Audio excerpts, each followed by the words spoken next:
I could say, we'll start this meeting, hands of hopes here. I'll feel it out later.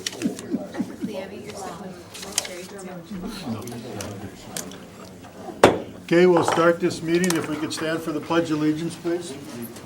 I pledge allegiance To the flag of the United States of America and to the republic for which it stands, one nation, under God, indivisible, with liberty and justice for all. Thank you, everybody, for attending. Good morning, Mr. Chair. You know, I'd like to have a moment of silence for Dwayne. This is the first meeting that we've had since his passing, and if we could just have a moment of silence.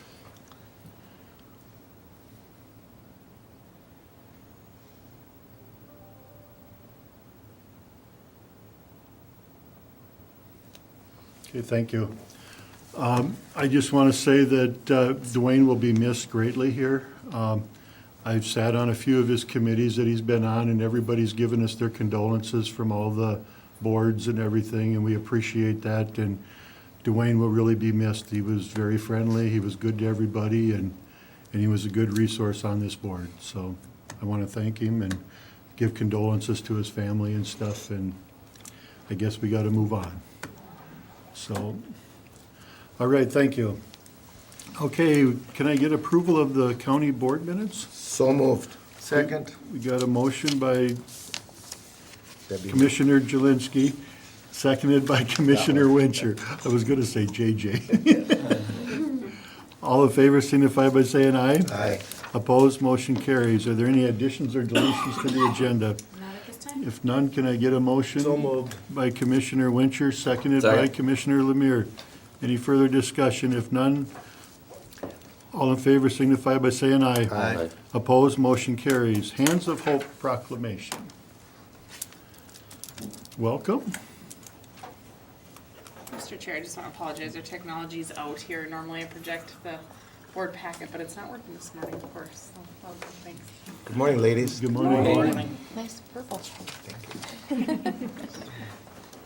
Do you want us to introduce ourselves? or Yes, just go ahead please. and read? I'm sorry, yes, please I'm introduce. Julie Kapsch. I'm the Assistant Director at Hands of Hope, and I'm also the Domestic Violence Coordinator. Thank you. Stephanie Ack, Executive Director. Deanna Thompson, I'm the General Crime and Abuse Child Coordinator. Thank you. Okay, whereas 1 in every 4 women will experience domestic violence during her lifetime, and approximately 15.5 million children are exposed to domestic violence every year. Whereas when a victim member is abused, it can have long-term damaging effects on the victim as well as family members, friends, and the community at large. Whereas families are indispensable to a stable society, and they should be a place of support to instill responsibility and values in the next generation. Whereas violence against women and children is a prevalent public health problem that is widespread and devastating to society as a whole. Whereas the problem of domestic violence is not confined to any group or groups of people, but crosses all economic, racial, gender, educational, religious, and societal barriers. Whereas the crime of domestic violence violates an individual's privacy, dignity, security, and humanity due to the systemic use of physical, emotional, sexual, psychological, and economic control and/or abuse. Whereas victims should have help to find the compassion, comfort, and healing they need, and access to medical and legal services, counseling, emergency and transitional housing, and other supportive services so that they can escape the cycle of abuse. And domestic abusers should be punished to the full extent of the law. Whereas we encourage domestic violence victims and their families to seek assistance from appropriate victims services organizations such as Hands of Hope Resource Center. Whereas it is important to recognize the compassion and dedication of the individuals who provide services to victims of domestic violence and work to increase public understanding of this significant problem. Whereas important partnerships have been formed among criminal and juvenile justice agencies, healthcare providers, allied professionals, and victim services to assist victims of domestic violence and their families. Whereas Morrison County has a moral obligation to work to prevent domestic violence, address its brutal and destructive effects, and make ending domestic violence a local priority. Now therefore, the Morrison County Commissioners hereby proclaim the month of October as Domestic Violence Awareness Month and urge all citizens to actively support Hands of Hope Resource Center's work towards the elimination of domestic violence. So moved, Mr. Chair. Got a motion by Commissioner Jelinski, seconded by Second. Commissioner Lemire. Is there any further discussion? Mr. Chair, I would be beside myself if I didn't say anything. I sit on the Hands of Hope Board, and I happen to know personally what these people do. And the team, the entire team, the staff, the volunteers that are made up of Hands of Hope. Second to none, and there's not one person that knows you exist until you're needed. And they know that. And that's kind of a shame in the sense of the word, but nobody knows you exist until you're needed. And when you're needed, they know. And you find out, and you do a tremendous job. Thank you. I'd like to thank you too for all the work you do, and thank you. Thanks from us, too. Okay, we have a motion and a second. All in favor signify by saying aye. Aye. Aye. Opposed, motion carries. Do you want to take a picture? Yeah, we should. Please. Could I get this one? Yes, you can.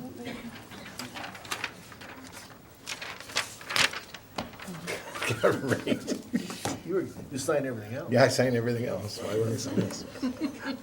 That's good. That's good. I couldn't resist. Wait, maybe we could have Do you them want us to sit. stand behind them? Tell you what, Well, you I three don't know can what sit they're in our doing. They kind of chairs. surprise me every time. Okay. One of those, I just. We got three blue chairs here for you. Beautiful. Oh, we get to sit. Yeah, is this cool or is this cool? All right. You're right on the head.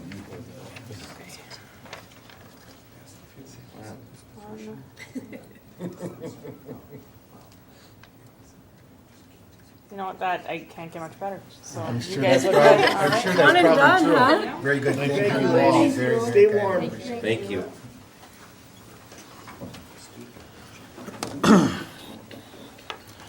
Okay, next we got the Historical Society.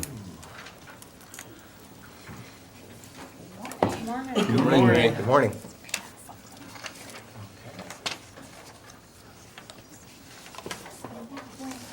Thank you so much. Hello there. Hi. And first thing we want to do is extend our sympathies for your loss from the board and the staff at Morrison County Historical Society. We know working as a board, you work as a team, and that part missing is real strange. It is different, yes. Yeah. I think we have, yeah, there was only one copy. Yeah, there's only one. They're the same. Okay. We're square now. Thank you, thank you. Sorry. Thank you. Oh, you got more than enough, Brian. You want some more, Brandon? In order to stay on budget, Morrison. Should we introduce Oh, ourselves? yes, Camille Warzeka, board member. And Mary Warner, Executive Director. Good morning to you both. Good morning. In order to stay on budget, we've changed our hours starting February 1st, 2017, and rather than being open 5 days a week, the Weyerhaeuser Museum is now open 4 days a week. We have 4 paid staff. All are working 30 or fewer hours per week. But still, we've had quite a few accomplishments, and we continue to work on those. In 2017, the strategic plan, first formal strategic plan for Morrison County Historical Society was completed this year, and that is online. Yep, we have it online, and if you need copies, we also have copies that we can make available to you.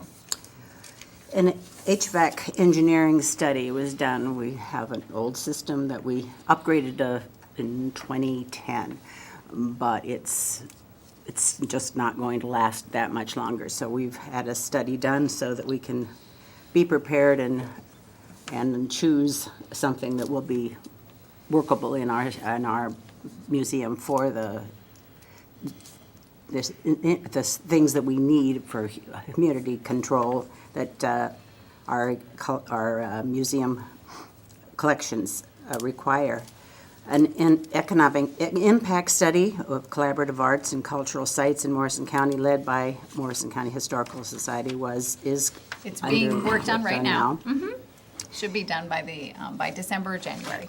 And we've received Veterans Affairs records from Morrison County and donated to us. Received a Musser grant. Conducted a raffle, our first. Museum disaster planning workshop attended by Mary Warner. and assisted the Weyerhaeuser family with historic preservation issues in Morrison County. This last item with assisting a family with a historic structure, one of the things I realized with that is that our city of Little Falls has a Heritage Preservation Commission that actually deals with a historic district, and they're the people you go to when you have some kind of an issue in the city with historic preservation. There isn't such a thing county-wide, I realized, and this actually came up with the Bolas Fire Hall. So, you know, where do people go in the county to get assistance with this kind of thing? Thankfully, people think to call us, and then we try to get them in touch with, you know, people at the state level or whatever. But, you know, looking at protecting historic structures throughout the county is something that we should keep an eye on. So, Mr. Chair, if I may, Mary, it's not just documents we're talking about here. No, this is It's- structures. Okay. Yep. Okay, very Yep. good, very good, thank you.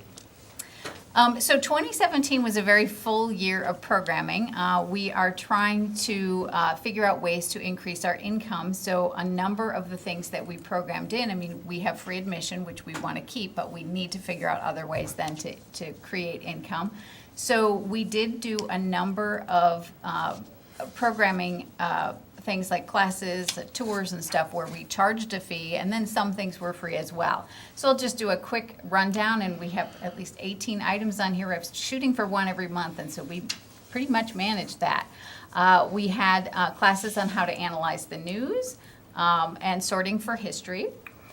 We had a program led by Tom Stamen, who gave us information on the St. Cloud State University Archives program. We had an intern, Rin Gobutz, who built an exhibit as part of her internship for us, Marvelous Contraptions of Morrison County. That will be up until December. We built a small exhibit for Charles Lindbergh's 90th anniversary of the flight. We had several archaeology events. Archaeology at Little Elk by Rob Mann. And our annual meeting in September was Jim Cummings talking about archaeology in state parks. We had led a Lincoln Highway, Jefferson Highway tour. Actually, we were tagged as a site for this particular car tour to come through because ages and ages ago, we put online a couple of articles we had written on the Jefferson Highway, and that spurred a national group to start those because they couldn't find any other information. So that we kind of were the seed for that. And so here they were coming back years later and to take part in a tour, which was pretty cool. We created a ravine tour. So Little Falls had a ravine that ran actually right past the courthouse here. And we held the tour twice. We had a lot of people want to take part in that. That one we charged for. We were very surprised to find Lakeland Public Television just showed up for the first tour and followed us for the whole thing and did a tour for us. I mean, did a spot for us. For the Morrison County Fair, we had a disasters exhibit that several hundred people came through to look at. As Camille mentioned before, we did conduct a raffle with the drawing that took place during our annual meeting. We're constantly trying to keep involved with things happening at the state level. So Amory Johnson, our curator, she did a presentation with Linden Hill and Preservation Alliance of Minnesota for the State Historic Preservation Conference. We asked Doug Plouf's class from the Little Falls High School to come in and harvest prairie seeds for us, and we have something coming up next year that we'll be using those for. Our museum assistant, Amy, and her mother conducted a dream catcher class. Amy is part Ojibwe, so this was part of her heritage, and she was able to share that. Then we just had a bandolier bag program led by Marcia Anderson, who was the curator for the Minnesota Historical Society for over 30 years. And this was a special study of hers. She wrote a book on nothing but bandolier bags. And we have two that are in our collection. And so she used those to illustrate her book. One of our bandolier bags is the Nathan Richardson bandolier bag. So Nathan, the guy out front there that you have a bust of, father of Morrison County, he was presented this bandolier bag by a Mille Lacs band chief because he assisted when they were having trouble with companies coming in and stealing their timber at Mille Lacs. And so this bag was presented and it ended up in our collection. And believe me, when I did the research and found out what chief gave it to him, I just leapt for joy because that was the kind of thing you just don't find. That book, or that bag is actually featured as one of the bags in the book. So I'm very proud of that. We've got a couple more things coming up here for 2017. Lunchtime on location will be held at the Weyerhaeuser Museum at the end of November, and it's sponsored by the Chamber. And then we're having our candlelight hike that we do with the Lindbergh Museum each year for New Year's Eve. So we'll be doing that. And then our sneak peek for 2018 is that we're doing another joint project on Vietnam history. Vietnam War history. We'll be covering kind of what happened on the home front. And the Lindbergh House and Museum and Minnesota Military Museum, we're all working together on this particular project. So that should be interesting, and it should last most of the year. And then our other exciting thing that we have coming up in May is we're going to be having a plant and seed sale with a speaker, Mary Hockenberry Meyer, who's the author of 10 Plants That Changed Minnesota, and that's May 19th, I believe. So Correct. that's what we've been up to, just plugging away and trying to make progress within our strategic plan and then get ourselves more active and have more things happening at the museum. Sounds like you've been very busy. Mr. Chair, can I ask, how did the raffle go? We did quite well for just beginners and not really getting too far out into the community, which we'll do the next time. I did sit at Colburn's and sell tickets there, but that was probably our only individual outreach that way. The rest of the tickets were sold either at the museum or by individual board members and staff. Which Good, worked it's out always pretty hard to well. start that. It is, yeah. yeah. And there's so many things you have to learn from it. You know, it's like, okay, well, what did we do wrong, and what did we, what would work better? But we did have the amazing thing was all the prizes came through the board, and they were all super creative. We're like, ooh, this is really nice. That's very nice of you to do that, so thank you. Yeah. Mr. Chair, that's one of the 3 things that I have checked here, was the raffle, so thank you very much. When it comes time to deal with grants, and I know you search for them, are they really tough, competitive tough for you to get grants? They are, to and keep it's on a variety of levels. So it's not simply that you have all kinds of organizations looking for these grants and applying for them. It's that you have to meet whatever the grantor is asking you to meet for requirements. Okay. So if we don't fit whatever they have to You're offer, done. then we can't Okay. apply for the grant. And because they take so much staff time, then we have to weigh very carefully whether we have to have a good shot at getting a grant before we're gonna, spend the time on it. Well, Yeah, And it can't lead us off into something that isn't our mission. right. And, that is destructive, basically. So there's a lot of fine lines Yeah. when applying. Then my other thing that I just have noted was your HVAC, and I remember when you redid, which I would have, in my mind, said redid, Yeah. but you patched evidently. Yes. Right. We did. So, because of what you have, a museum, you do have to have a little bit somewhere, I'm anticipating climate controlled. Right. We That's absolutely do, important. yes. So when you have that engineering study going on, do you have a projection this year, next year, 2 years from now, 10 years from now, that it needs to be completely redone? Well, we know. Replaced, let yeah. me say? It needs to be replaced. Right away. We already know. Okay. And the engineering, Yeah. the engineering study is providing us with 4 different options. Okay. And those options are being priced out right Okay. now. So that's where we are in the process. Very good. And I could ask questions on all this stuff, it's all important. know. to help us understand, but that's. Well, we that's did get a legacy grant to do the repair upgrades Okay. along with insulation and control, within our building.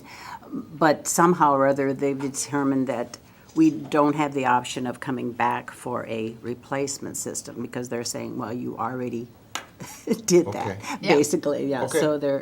So yes, we've already checked out.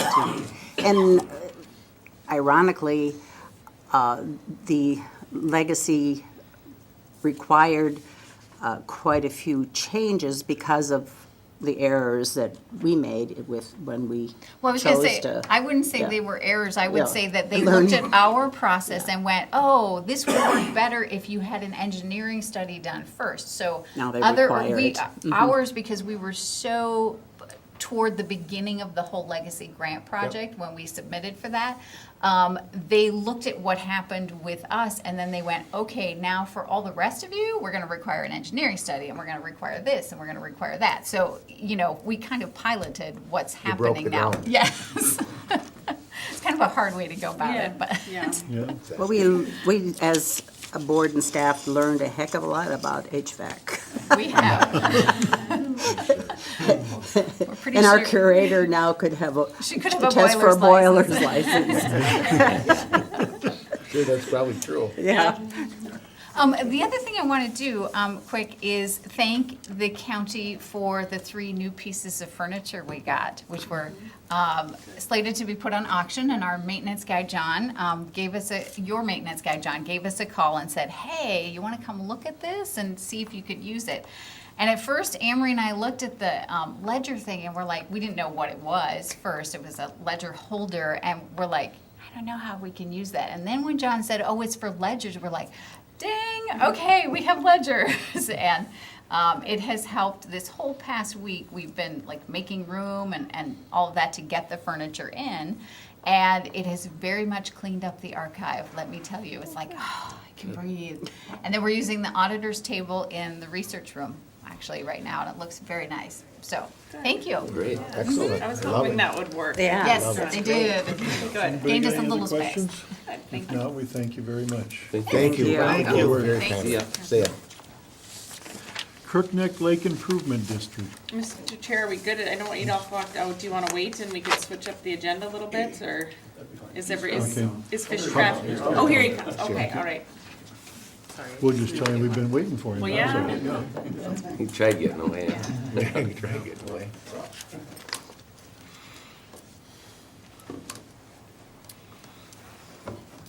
Morning, gentlemen. Morning. Morning. I'm Dan Sanger, and I'm currently on the board.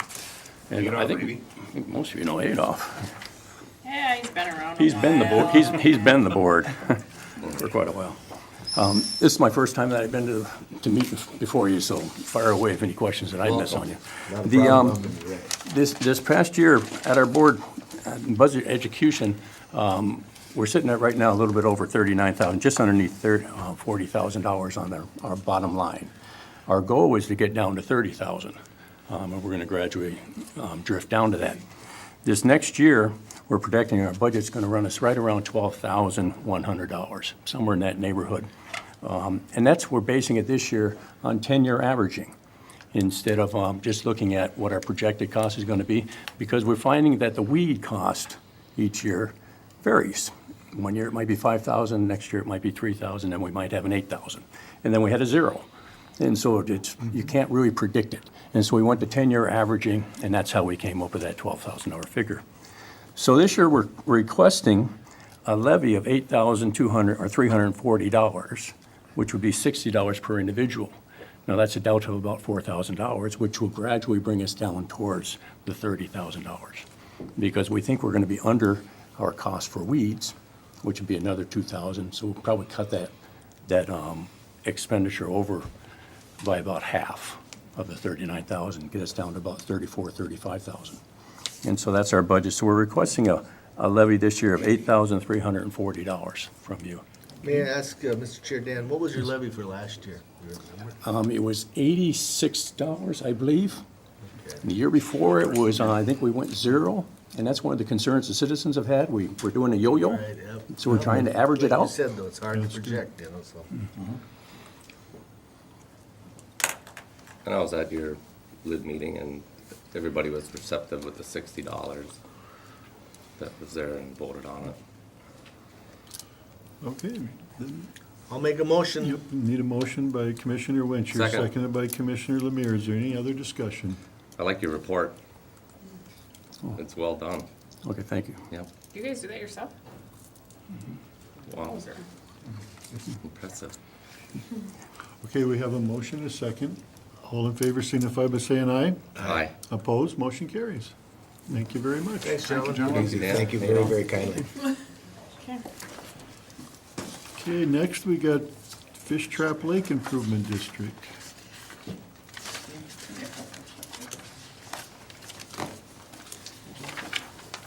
Hello, I'm Good Tom, morning. Good Tom morning. Anderson, the chairman, and this is our Good morning, valuable gentlemen. treasurer, Chris. Hey, Chris. Chris. And you guys did get a copy of our financials and our running budget. Chris, do you want to maybe talk to them about our financials first? And Fine. As you can see from the financial report for the period of January 1st of this year to today's current status, we started the year at about a little over 13,000, and we have received to date income of 11.8 thousand. Our expense total has to date become 11,000.4, leaving us with a closing balance of about $12,848. That is not all that we should be receiving by year end, because the second half of the current year's assessment has not yet been distributed. It would be in the neighborhood of about another 10,000, based on the fact that we had 325 people, property owners, assessed the current $60 assessment for the year. As the gentleman from Crookneck spoke to, primarily our lid handles curly leaf pondweed treatment. That's the invasive species that is currently in our lake. The amount that gets treated varies from year to year.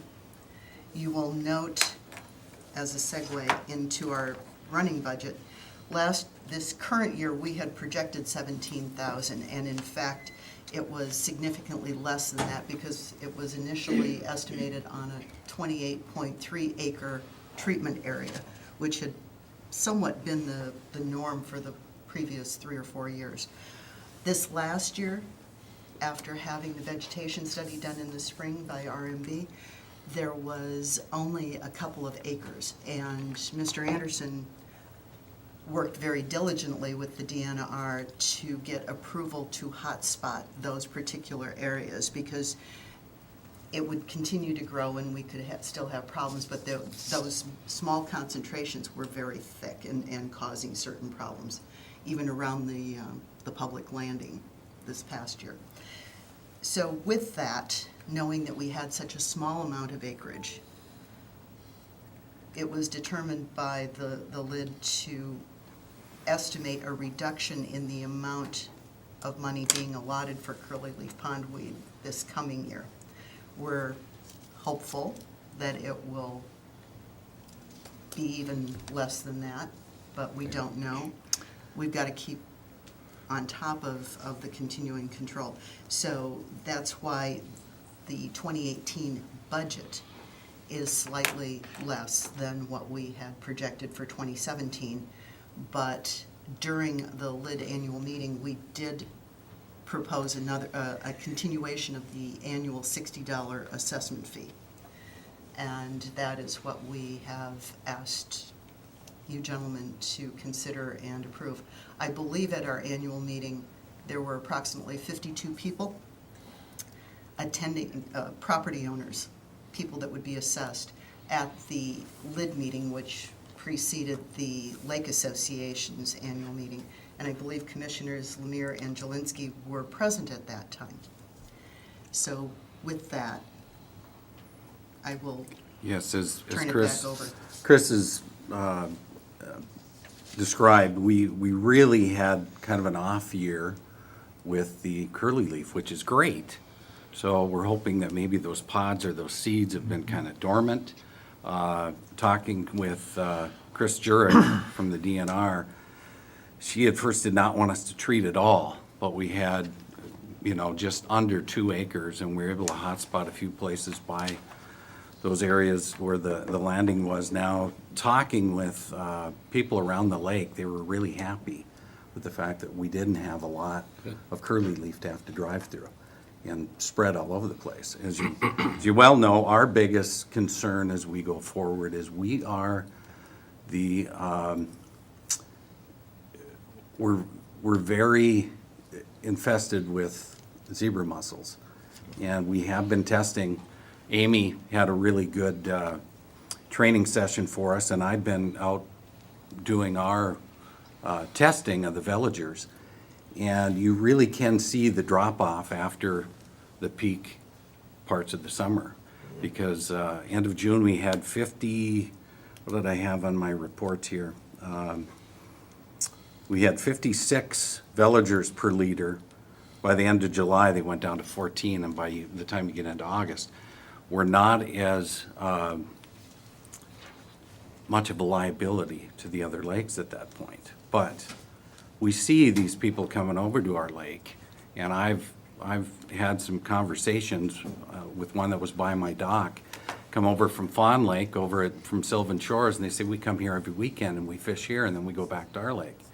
And I'll ask them, are you emptying your bait buckets and your live wells?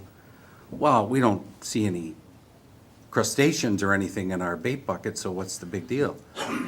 I'm trying to tell them, gentlemen, these things are microscopic. They're in your bait buckets. If you're not already infested or you're gonna see it in a few years, that's the biggest thing we're trying to push, is we don't wanna see this turn into a nightmare for everybody else in our area. We don't wanna be the Mille Lacs. You know, as you well know, that's kind of why we want to keep that budget where it is too, because we don't know what we're going to run into. Training and other things that we can do to help with educating people around our area that we really want to try to keep this contained, because we've been able to live with them, but we've seen a lot more of them, at least on our end of the lake. I don't know, on your side, we were just talking about, it wasn't probably as much. Not but, as many, but larger. Yeah, it seems like they're growing. they're growing, they're getting bigger. So, with that, you know, I know I just sent a report to you, Mike. Yep. So, Thank you for that. yep. Other than that, that's all we got. I'll make a motion to approve. Okay, we got a motion by Commissioner Lemire, seconded I'll by second it. Commissioner Jelinski. Is there any other questions? Thank you. And, Mr. Chairman, it's great information that you gave here, you know, so again, I just like going through it and. Nice report. Yeah, very good. It's almost scientific. Yeah, it is. We try. It's almost kind of slippery. It's easy for me because it goes right over. Yeah, Thank you for the great job you do. you bet. Well, thank you. Thank you. We had brought up at one point, and We hit- Adolph and I have talked about this from the other lake, that it would be great to have a decontamination station. So that could be where some of this money can start to go to too. We don't know. Well, yes, sir. Just a minute, we have a motion and a second. All in favor signify by saying aye. Aye. Opposed, motion carried, just so we didn't forget that part. Sure. Also to the Fish Trap Lake Property Owners Association. Participates in an Initiative Foundation endowment. And their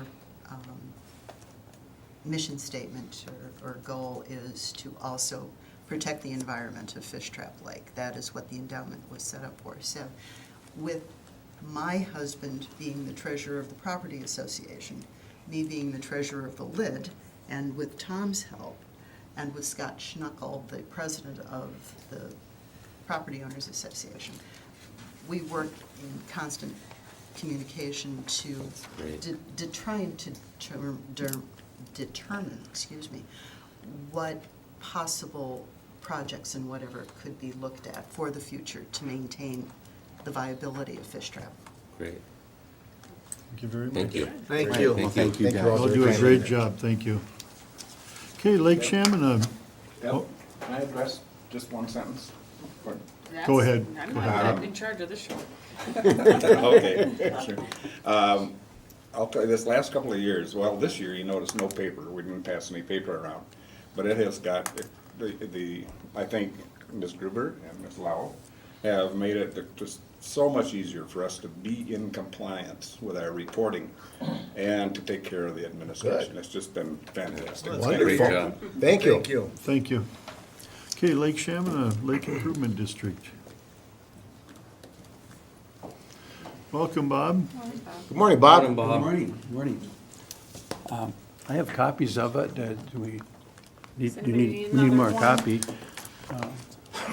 Same as what we've Uh, talked. Yeah, Yeah, we've got it all here, Bob. you have it there? Okay. So, yeah, it hasn't changed, because this is the one that was approved by her. Looked at last Yeah, time, yeah. And so would you like me just to review it, or go through Sure. it, or? Yeah, go ahead. and review For it, yeah. camera. Well, you can see I have our expenses listed on the top, projected for next year. We have, Eurasian water milfoil, that is our primary invasive species that we treat. And we've been treating it through pulling. We figure it's less invasive than using chemicals. And so far, we've been able to do it by pulling because the numbers have been manageable that way. And, but the numbers are growing, and so this year, we have to plan for three pulls and the expenses that go with it. That's why that item is where it is. And then aquatic vegetation survey, we'll have to do that again this coming year. And then the most controversial one that it's been for us is the money set aside for our high water study, no outlet, which includes, the study, planning, permitting, and hearings going forward with that project. And then water quality monitoring, typical $800. It will include more than just the citizens monitoring program. It'll be adding to that program, be us volunteer citizens that are doing that, taking the chemistry of the water and the clarity, looking at that, but also sampling the water coming off of County Road 203, because we found that the DNR doesn't do that, the watershed people don't do that, or if they do it very with lots of space between them, and so we like to do that because there's a lot of water coming into our lake, either under that road and over that road. Public access cooperative projects, we hope to work again with the Quad Lakes to do some things with our public accesses. Like Tom was saying, that our idea is to educate people that are coming into the lake and leaving the lake and make sure that their boats and trailers are clean going in and coming out, so that we don't move invasive species from lake to lake. We're also involved with that villager program the county has. And thankfully, we didn't notice any indication in the study. The results came back of them, and hopefully it'll stay that way. We're going to keep with it next year and even do more samplings than we did this past year. Public, we did that, we talked about that. Liability insurance will be going up more than it has been in the past. And the loan repayment to the Lake Association, we talked about that a lot. That's on our budget. We hope to be able to pay that off next year. And floating bog mitigation, we've had more and more bogs as the water continues to rise, more and more bogs being problematic for us. We have some money in that for that. So far, we've been able to contain deal with them ourselves. And then the reserves coming to that total on the bottom. The budget notes on the bottom, 2018, kind of itemizes that a little further, what each of those are for. I know you're concerned about our assessment for each of us next year doubling from last year, and that's we talked about that, the reasons for that, primarily going forward with the study that we had to do to look at our high water problem. We couldn't do anything, and now that we've completed that feasibility study, if we don't go forward, it was kind of a waste of that money. So our intent is to go forward with that, to see if there's some way to manage our water level on our lake. Okay, thank you. I'll make a motion to approve, Mr. Chair. Got a motion by Commissioner Lemire, seconded by I'll second it. Commissioner Jelinski. Any further discussion? I would just like to say, Bob, you know, you were here 2 weeks ago, and we sent you back to answer some questions on the 429 process Yeah. and the expenditure process. Yeah. And we appreciate you getting those answers to us. We understand that, you know, the public hearing you had didn't reach everybody, but it reached quite a few of the people, and the people that showed up voted in support of this, correct? Yes, that's correct, it was. And we got that straightened out too, For the, address. yeah, you know, there were two really votes we had to make. One on the budget, this budget that we Yep. just talked about, that was nearly 100%. And we had over 200 people in that, Yep. that little I church. was there, yeah. And, of course, not all of them could vote. I mean, No. they each had one vote, but Right. there were a couple of. Yep. And so, then, with the vote to go forward with the 429 process, that was 2-1 vote. Yep. And there were a lot of people participating in that. Mr. Chair, I just have to say, Bob, first of all, I know you've done a lot of work on this. Your whole team has, without a question. Yeah. You know that. Yeah. I don't have to tell you that. Yeah. We've all, and I'm not speaking for anybody else but myself, have all received all kinds of support, emails, phone calls, at least I have. And I've also received several going the other way. Yeah, sure. Yeah, You know what? That's how it works. yeah, It does. And- Yeah. And those going the other way go from anywhere from the vote wasn't fair, to Right. things aren't explained, to you have too much authority, et cetera, et cetera. You Right. know that. yeah, And it's a fine line. Yeah. Because today's vote does not say pump water. no, no, To- we to- know that. Today's vote Yeah. is very clearly study. Right, continue with the. Continue continuation, studying. Yeah, Now, whether or not I agree or disagree, how Mm-hmm. this is all gonna come out at the end is neither here nor there. yeah, But today's vote is not to pump water. Right. And I have to Yeah. tell you that based on what I have read in the last couple of weeks, Mm-hmm. today's vote is all about pumping water. And I don't believe that to be No, true. it's I heading believe in that today's- direction to- I believe today's vote is engineering study to find out option after option, because I think there are more than one. Maybe there's two, maybe there's three, maybe there's none. I don't know that. But you don't learn that without that study. And I know that gets to be kind of cumbersome, because how long do you have to study? We've got high water. I got it. I understand that piece to it. So, anyway, Yeah. there are two sides to all the stories. Mr. Chair, I just hope that you find a different way to do it other than pumping the water, because I gotta think you got a big challenge on your hand if you're gonna be pumping the water. So in your case, I hope you find something else that would work other than that. So I just wanted to make that comment. I just want to make sure what we're voting on here today. We're voting on the $56,400. The $1.5 million, and that's a whole Right. other piece. No.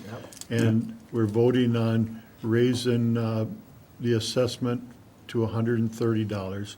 And that $3,000, that's what your projection was if the project would go and so forth. But we are voting Yeah. on the 56,000, and that will allow Yeah. you to do your study to figure out what's the best way to solve your problem. that's correct. And Mr. Chair, more importantly, this is a one-time thing. Next year that they want to do something else with the budget, leave it the same, lower it, raise it, again, they got to do the public hearing, and they got to bring it back to the board, so. One more question, Mr. Chair. Are you gonna look at ways to change that assessment for those certain individuals that have multiple lots on Yes. one lot? Yes, we are. Well, this 429 process is That'll do very it for that, complicated yeah. for the project, the building project alone.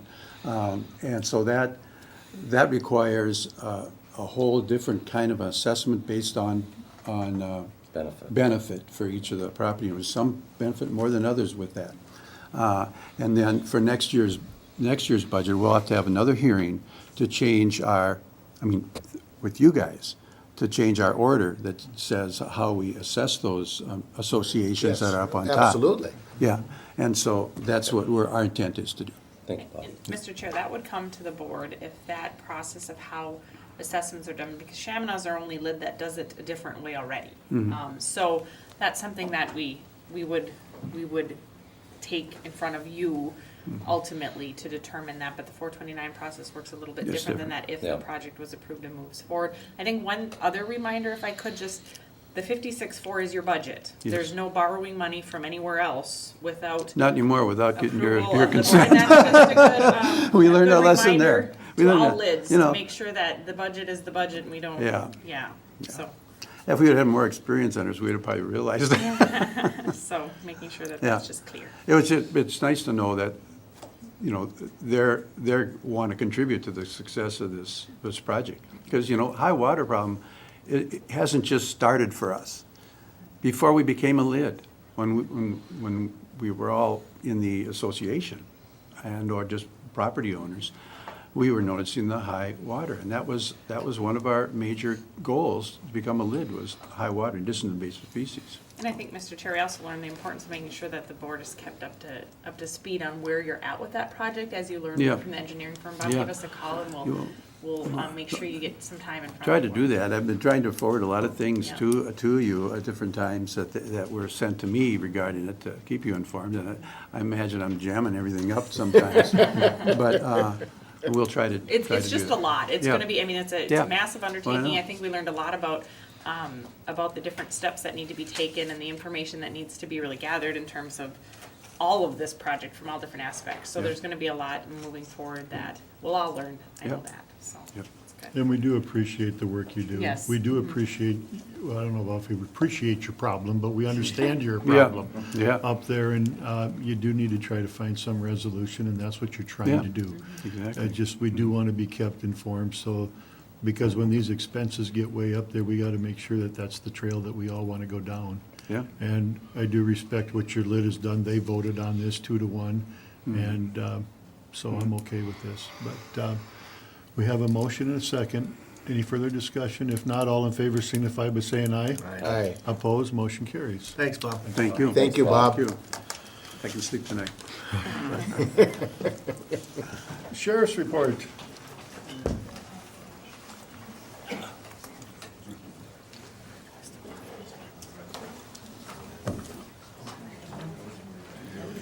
Morning, Mr. Good morning, Sheriff. Sheriff. Good morning, Jane. And Jane, yes. Sheriff's scaring the crowd away, I don't know about. I know it's not Jane. No, you can sit. Just don't bend Maybe the just- microphone. Yeah, did that a time or two, haven't I? Don't push her down and, So I think, let me see here once. Hold on one second. Yeah, just wait a second here.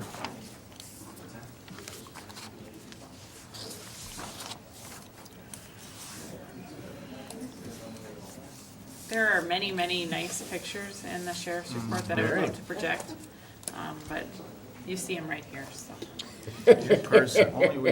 I'm guessing this was intentional. Maybe not. No, something broke. Yeah, Okay, so just to make sure, we have a monthly report, so we're on the agenda for that, and I believe we have to go over our law enforcement mutual aid agreement Yes. to seek a signature from the chair. Okay, so, anyway, I brought Jane Holman with me today. She's our lead dispatcher. And if you remember back, I think it was earlier 2015, we seeked approval from the board for a lead dispatch position. So I thought what we would do is I'd go over the monthly report. Then I thought maybe she could address what she actually does in her position and answer a few questions. And we obviously, the position's going well. Jane's doing a good job. She's got 16 years with the organization and 17 years in November, I think you said.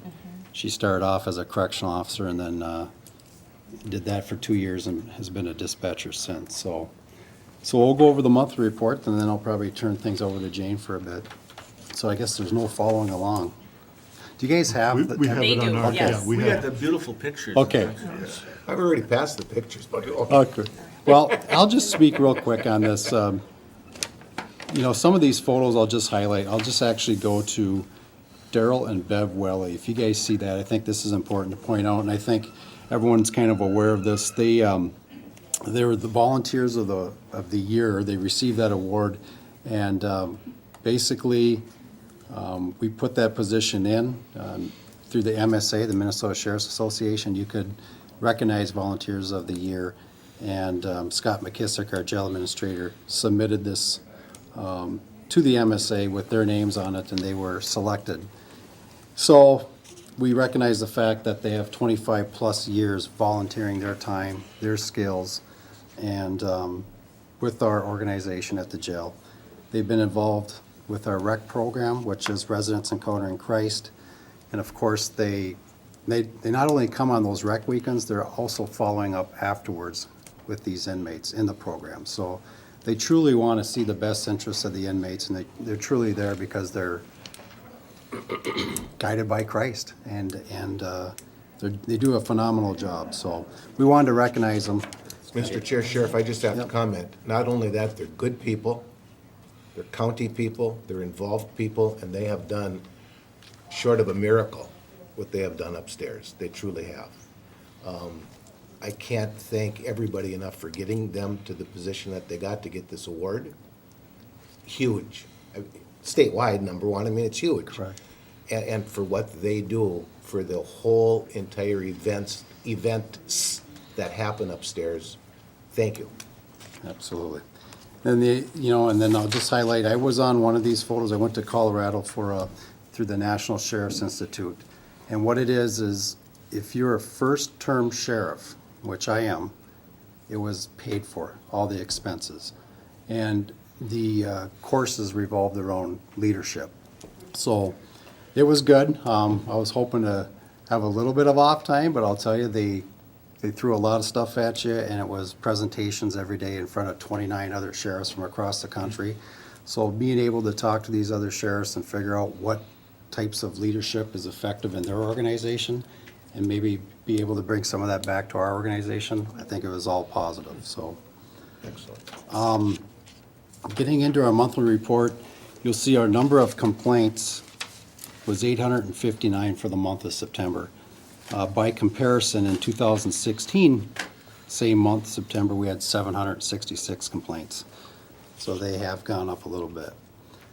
Our drug investigations, we have 5 controlled substance agency assists. We have 4 possession of controlled substance, methamphetamine, and then 1 possession of marijuana. So, just to give you a little idea of what's going on with our task force, because some of those numbers are task force numbers. Some of these numbers are our own patrol staff when they're making traffic stops, locating drugs in the field. So the biggest thing is the numbers sometimes don't reflect the amount of work that is going into these cases, obviously. In one particular case with our drug task force, they worked a case in Todd County, and they ended up shutting down 2 major suppliers, which included methamphetamine and pills, and 2 major suppliers that actually supplied our personnel here in Morrison County. So sometimes it's always a spin-off. You run into one case, it spins off into the next case. And as we all know, drugs don't have any lines. There's no jurisdictional lines. They cross from county to county. So the guys are staying busy and not only working the cases, but executing search warrants and then all the follow-up of different people that they can actually, different leads that they need to follow as well. So they're staying Sheriff, busy. Mr. Chair, Sheriff, can we entertain bringing in the county attorney on the Absolutely. conversation a little bit? And what I mean to do, and I don't mean to put anybody on the spot, but what I mean to say is when you talk about the hours, the time that's put in on any of these, and the numbers, obviously don't do it justice, you know better than that. Correct. I mean, we got four things and 1 here and 1 there. But the reason that it takes the time is because it goes to the county attorney's office, and God bless the county attorney, if the i's aren't dotted, the t's aren't crossed, it's not going through. Correct. So all the time that would have been wasted, if you will, was just exactly that. That's why it takes so long.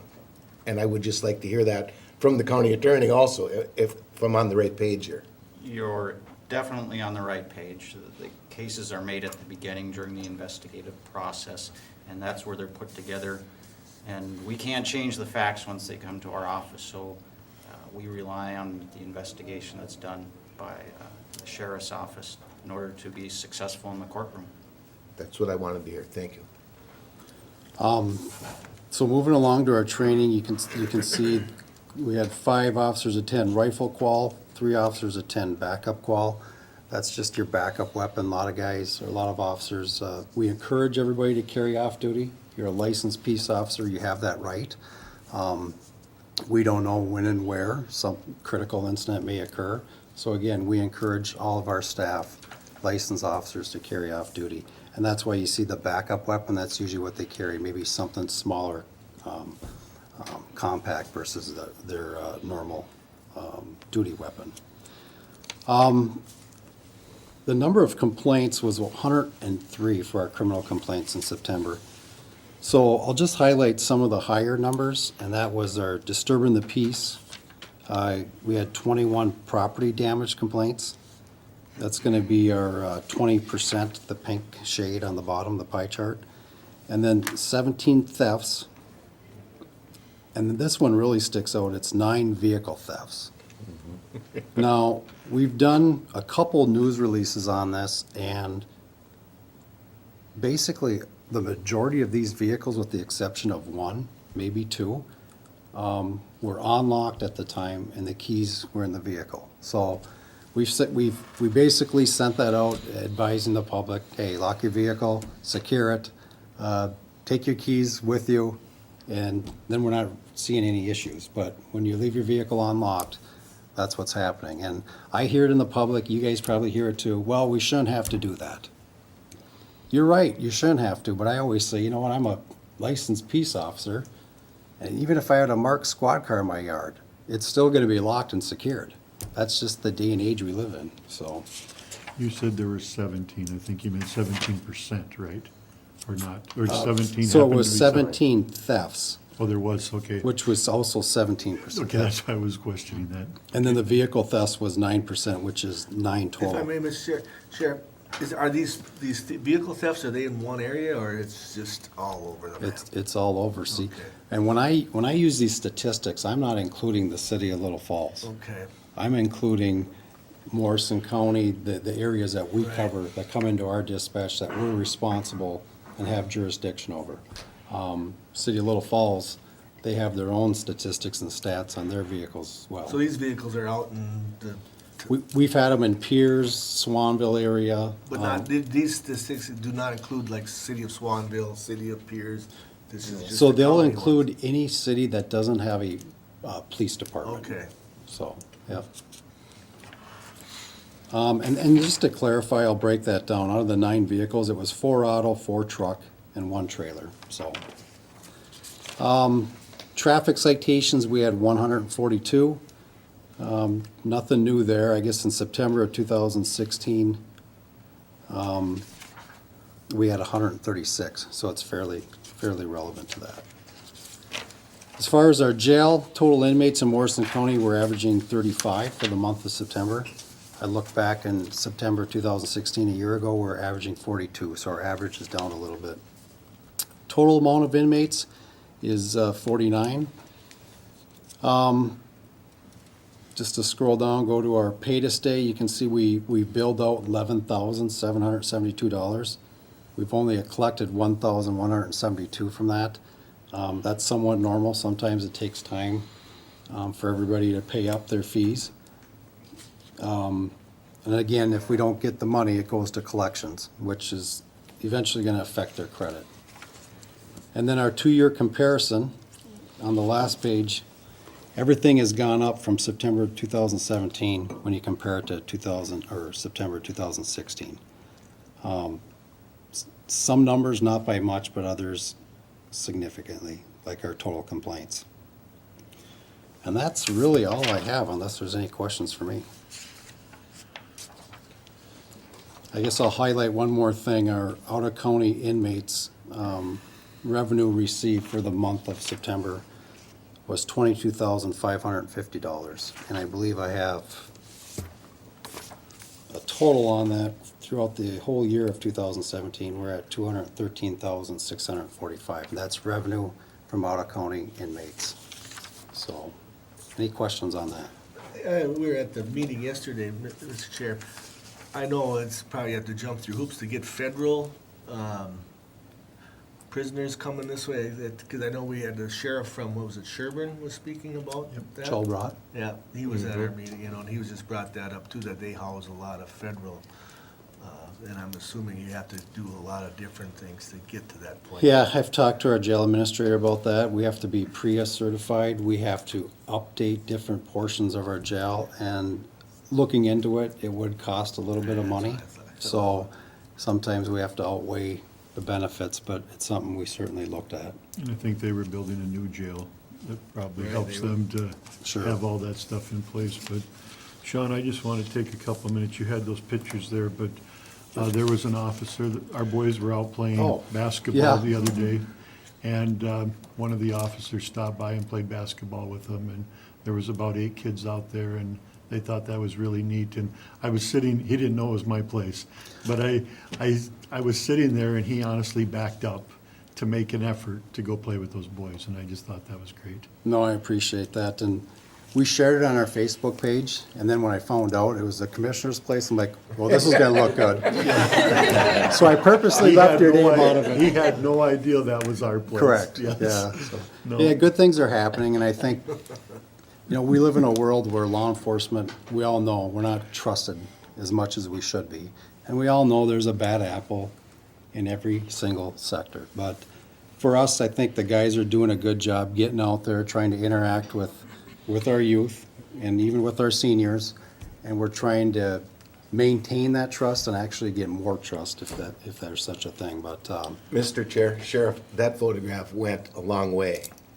That brought law enforcement into a whole new light in Morrison County, where you can have a police officer, a deputy, whatever, stop, back up, get out of his squad car and say, hey, boys, let me shoot around with you.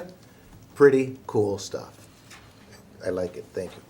I think he got schooled because he probably left right away, but I'm not sure. Maybe, I don't know. It was the gear. It was the gear. That could be. Yeah. Other than that, like I mentioned before, we have Jane Holman with, so if you remember, the board voted on a lead dispatch position, and it wasn't an extra body, it was a title. And Jane was just gonna kind of go over some of the duties that she does, and she does a great job, and answer any questions. Answering questions. Answer any questions if you want. Like Sean said, I've been here for almost 17 years, dispatching for about 15. 2015, they created this spot, and I applied and was given the chance to take on this position. Some of the things I do, I'm responsible for scheduling any time off requests come through me, and I fill it with part-timers, or if they're unavailable, I'm not in the rotation right now, but I will gladly fill shifts if I'm available. I still want to be sitting in that chair. I love the job of dispatching. So I fill shifts when needed. I monitor the training needs. I've been a certified training officer for 3 years, so any new people that get hired, I am one of their trainers at some point. I work closely with the communications supervisor on technology needs. There's a lot out there with technology coming down, and that's a whole new ballgame for me. I'm not a techie sort of person, so I'm learning a lot about the technical side of things. I'm learning entire systems of the backside of the phone system, CAD and LATG, that are how we create our incidents, those kind of records management system. I'm learning the backside of that, so if we have problems, I can try and help them out. I review all the ICRs as it relates to dispatch. We have certain ways that we need things entered so everyone's on the same page, and I just review them all on a day-to-day basis and task them if they need to fix things. We're trying to update our policies and procedures manual. That's a job in itself. Things are changing all the time, so we're working on that. We're working on coordinating some in-service trainings. There's a lot of things in dispatch that we don't do all the time. If something happens in the jail, we're responsible for operating their doors. They can dump the power down to us. We don't do that every day. So we're working on, like, every quarter, having every dispatcher go through opening those doors for them. So if it comes down to an emergency situation, we know what we're doing. We have a backup to the backup radio. We don't use that all the time. So if our main radio went down and our backup, we have another one that we can utilize. We don't use that very often, so we're gonna do some training on that. And so just stuff we don't use all the time, but we need to know when to use it in an emergency situation. And I just provide the daily work systems to dispatch. Before we would get an email from one dispatcher saying do this and another do this, and so now it just kind of is all centralized. It's coming from Victoria and I, and it's just more one person taking on the responsibility than all of us feeling that they need to take on the responsibility. So, Your plate is full. yes. Well, she does a good job, and, you know, I sat in dispatch just the other day, and I figured I'd just help answer a few Him and I phone calls. dispatched How'd you like together. that? My hands started sweating, and I'm like, I gotta get out of here. He did well. He answered a 911 call, and I answered one. But yeah, just to basically, you know, and I used to dispatch, I probably had closer to 5 years, I guess, dispatching, but, you know, and at that point, and I tell that to everybody to this day, it's still the hardest job that I ever had. But to go back in there with all the new technology and the multiple screens, it's a fear factor in itself. And then to just sit there and the lines start coming, it's like, oh boy, here we go. You know, and it's no more picking up the phone. I mean, they got headsets, they got different numbers they push. So I had to make a cheat sheet and 5 minutes of questions before I even sat in the chair. And I still didn't feel comfortable. So I give them a lot of credit every day for what they do, so. Thank you, Jane. Thank you. I have to agree with that. You know, I keep thinking of these catastrophes around the country, and, you know, the dispatchers are the ones that are really, that nobody ever praises, and they're the ones that are back there making everything work. And it's just unbelievable, the job that you guys do, and it's incredible, because I have to say it's the hardest job there is, because I know if I call something in, well, where you at? I don't know. You know what, even if you know, you don't know the numbers of the streets, you don't know, and I don't know how you pull that out of people, especially when there's kids involved and major things, but I want to thank you, because I know it's a tough job. Mr. Chair, Jane's done a good job. We've got to work on little different things than what you did as line staff, and it's been fun, and seeing her grow and do that has been very impressive, so good job. Thank you. Okay. Thank you. I think, Thanks, Jane. you know, and then I'll just give you a quick update too. We're gonna be getting the media involved again on the Terry Brisk case. We're approaching the 1-year anniversary, November 7th. So, obviously, we need to be tight-lipped about everything, but there's a couple new things that have developed that we want the public to know. Obviously, we're still asking for the public's assistance and help, but it's been a slow, methodical process, and every stone has been turned over, I can tell you that. Every day, there's something that's getting done. And I credit our investigators, because you can imagine their caseload. Investigations, they have their own cases, and then when deputies they have to stay free to take calls, so a lot of the stuff's going to them, and I'm telling them every day, prioritize, prioritize. So there's a lot on their shoulders, but they're doing a good job. And we're gonna share with the public all at one time what our new releases are, what our new developments are. And I'll probably work with Deb with that, because it'll be major. So we'll probably get all the media involved on that. So that's all I got with that, and then the law enforcement mutual aid agreement, I guess. Okay, Thanks, Jane. thanks, Jane. Thank you. Unless you want to say. You can, Jane, you can stay anytime, and you can come back anytime you want to. Jane, make sure he does it right. All right, law enforcement mutual aid, we went over this before. Basically, it's just the 14 counties in District 2, which is the sheriff's district. I think I named all the counties before, and what we're looking for is just to have like a mutual aid set in place, signed by the chair. So anytime any county needs mutual aid, we can provide resources, personnel, equipment, etc. And I did send it to our county attorney, who's here today, Brian Mittendorf, for review. So moved. Got a motion by Commissioner Jelinski, seconded by Commissioner Lemire. Is there any further discussion? If none, all in favor signify by saying aye. Aye. Opposed? Motion carries. Thank you, Need Sean. this copy then, or to sign? No, I don't think so. I think we have it. Thank you, though. All right, thank you. Sheriff, thank you very kindly. Have a good day. Next, social service report. Take it. Do I have to sign that one? Eventually. Put it downstairs. Upstairs, yep. Thank you. Whatever your name is. Good morning, Mr. Chair, Commissioners. Good morning, Brad. Good morning, Melanie. The first thing on the agenda is a discussion around children's mental health services, and so Melanie is here to talk about some of the activities of her unit. Good morning. Good morning.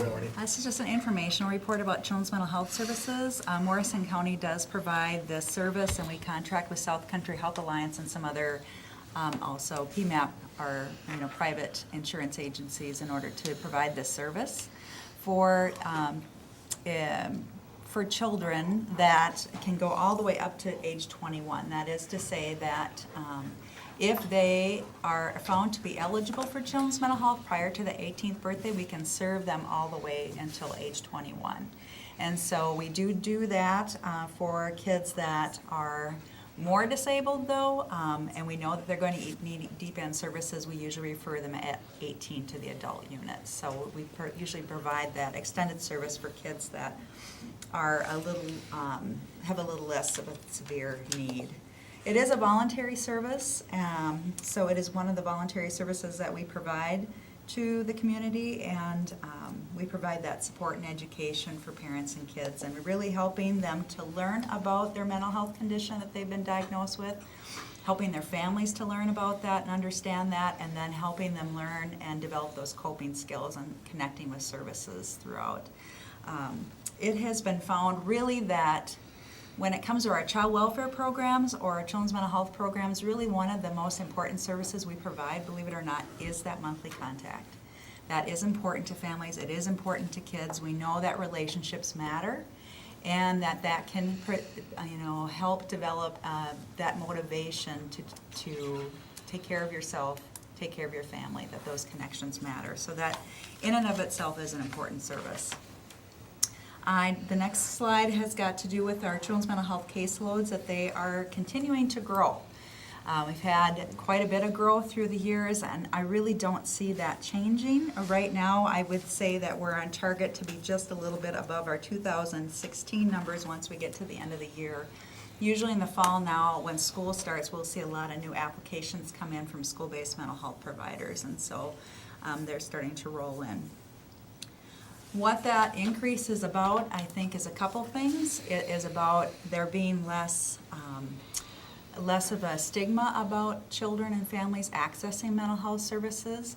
I think we provided children's mental health services well within the county for the last several years, and so that we have a fairly good reputation for providing that service, and that it's not child protection, that it is a supportive service. And so I think that families, when it's presented to them, they're feeling okay about stepping up to that. In addition to that, though, we also have had a lot of increase in child protection and increase in placement. Our drug situation has been impacting children in the county, and they're ending up in foster care or having survived some kind of traumatic stuff in their youth. And so that's also impacting those numbers as well, that we do have a number of kids struggling with those issues as well. Right now, in children's mental health, we have 5.3 FTE providing children's mental health case management. Ages of children's mental health clients has stayed pretty consistent. The one area of growth that we've seen is in those younger ages 1 to 5. And so it has been fairly new within the last 5 years that the mental health community has become aware of a way to diagnose or understand that children are even pre-verbal, and preschoolers, toddlers, what it looks like when they have a significant mental health issue, and that's usually related to extreme neglect and attachment issues. And so those kids can be identified at this point, and we can connect with them to start providing services.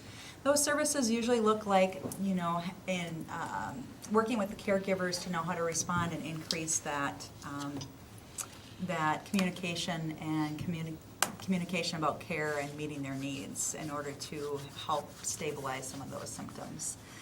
Some of our kids that we have taken into foster care, that fairly young, that have been in pretty neglectful situations, respond very well to that early mental health intervention, and so we think it's really important to provide that, because I think we can cover a lot of ground if we don't put off those intensive services.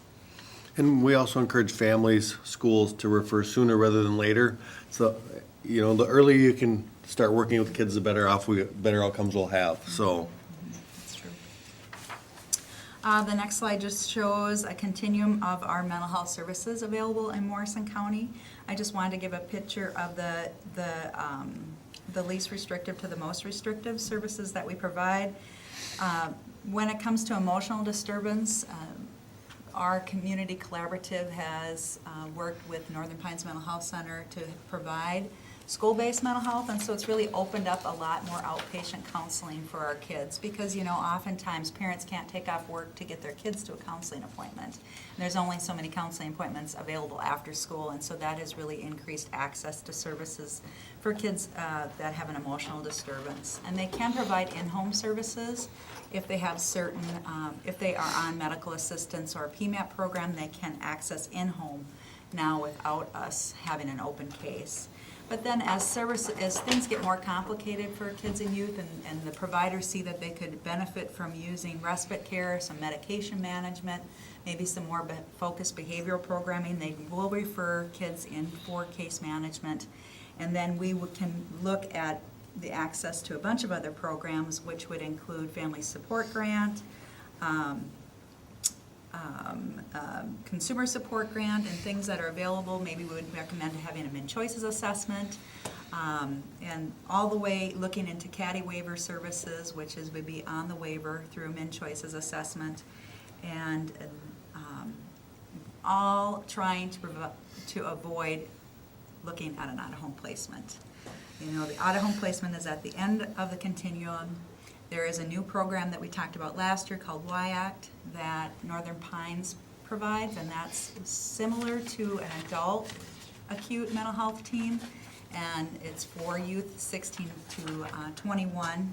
And so we are accessing that service, and Northern Pines then provides that service and that case management. And so we've been pairing with them to provide that to some of the youth in Morrison County, and community corrections has used it quite a lot as well. So we are, you know, seeing some success with avoiding out-of-home placement by also working with Northern Pines to do that as well.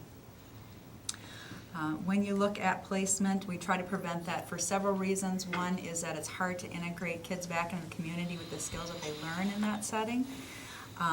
It also is additional trauma. It takes them away from their kids and their community, or their family and their community, and so that can just, you know, add to their symptoms. But sometimes we need to do that because of safety. But it is really hard to even find placement availability for kids right now in the state of Minnesota. We have a child right now that we've been trying to get into residential treatment that needs residential treatment, and I think we have spent 4 months on the waiting list waiting to get in. And until that time, he is in the community. And, you know, and then we work with our community providers as well as law enforcement and school and everybody to try to do the best we can while we wait for that. But there really is a shortage of places to help kids that need that. The next slide is about our rates for children's mental health. Mr. Chair, going back, is it because that they just, to get the providers, is because there's so many requirements? Is that what it is? They just make it tough to do that? Well, a residential treatment facility, there's only so many places in the state Right. that will do that because of the requirements. Yeah. Because yes, it is a pretty high level of care, and it has certain staffing requirements that need to be met, because it is, right now, it continues to be funded by mental health. There's a question in the future whether or not medical assistance will continue to support that, and then all that whole total cost will fall on the county. But the federal government has really established that that's not the best way to provide services in those really large settings. They want us to go to smaller settings. The state has had an RFP out for over a year, but can't get providers. And part of it is that question I understand about rate, because these kids need a lot of staffing. They're Yeah. very intensive, you need a lot of people there. That cost gets very high per day, and the state isn't willing to pay that, and so right now, there's just this big gap for kids. The other challenge we've had is, we had a residential provider just to the south of us in St. Cloud that took a number of beds offline, which then again impacts the system. And so there's just a variety of factors, but finding residential facilities for kids is just as tough, if not tougher, than adults these days, so. And then some of our kids are really struggling, Yeah. I think, in the state. We have kind of a tough group of kids right now that are highly traumatized because of because of the child protection things that are going on in the state impacts these kids' mental health, and so they can be very, very difficult to care for. And so Morrison County did work with one of our local providers to develop a corporate foster care bed, which there was a moratorium on. We did that how many Yeah. years ago now? 3, 2, something At least like 3. that. Yep. And so we do have that as an alternative. So we have some of those kids serviced there, which has worked out fairly well because you can do really individualized treatment plans. But again, it's hard to get providers to develop those, and they Yeah. can't just sit empty. So there needs to be an insurance that you have the beds to fill them, and so it's Mr. kind of Chair? a balancing act. Melanie, this is excellent information, first off. So I have to address both of you and ask the question, is this similar to what the state did a number of years ago when they pretty much closed state hospitals? You know, I'm not gonna say it's a similar circumstance as what happened with state hospitals. I mean, I certainly think that's playing into it. However, it's just been challenging to staff, to manage I can't imagine a how facility challenging such it as is. this, because just the challenges with kids, if you look at, you know, what happened with Catholic Charities, part of the reason they closed is just the number of issues they had from a licensing perspective, trying to manage those very difficult kids in a large setting. So I'm anticipating in the social services network that we are addressing this with the legislature saying, we have a gigantic problem here. Oh, yes. These are children. Yeah. These are little kids Yep. that are pushed on the wayside. Yeah, and we're not the only county No. No, I'm sounding confident that we bell. aren't. No, But- it's a huge gap. The state has tried to recruit providers to develop smaller sites, to develop some more beds. But again, it's just challenging to get providers to work with this group.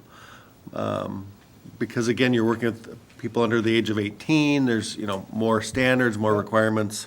So it's just, it's a dilemma for sure. Yep, that is for sure. I was thinking of the crossover with dispatch, because then dispatch gets called. Yes. Absolutely right. Call the mobile crisis Absolutely. team. And the circle just you keeps know, on you going. know, and they say, what's going on? How can, and Yep. say, well, we're waiting for a Yep. bed. We all do the best they can, and they're great. Those officers have been awesome, because, you know, I spend the time talking with them on the phone, and they get it. You know, we'll have a nice conversation, and they understand. They do a really nice job. So the slide about our rate, you know, goes up and down. There's a magic formula of which we only know part of what causes it, but we do know when our caseloads are increased for our case managers, they go down. However, there is like a, 3-5 year lag? About 18 months. 18 month? Okay, I thought it was greater. 18 to 24 months. It does. It does, it's, yeah. So it's hard, when you look at the rate, it's not real time Yeah. in some ways of what you're managing, so. Melanie, what do those numbers on top mean? 2017, $512. What does that? So what for does a that- contact that a case manager goes out, meets with the child, and goes over their plan, and that is called like a targeted case management visit. So it's a face-to-face visit, and we can bill for that. We can bill for one of those per month. And so right now, our rate for one of those visits is $512. Yeah.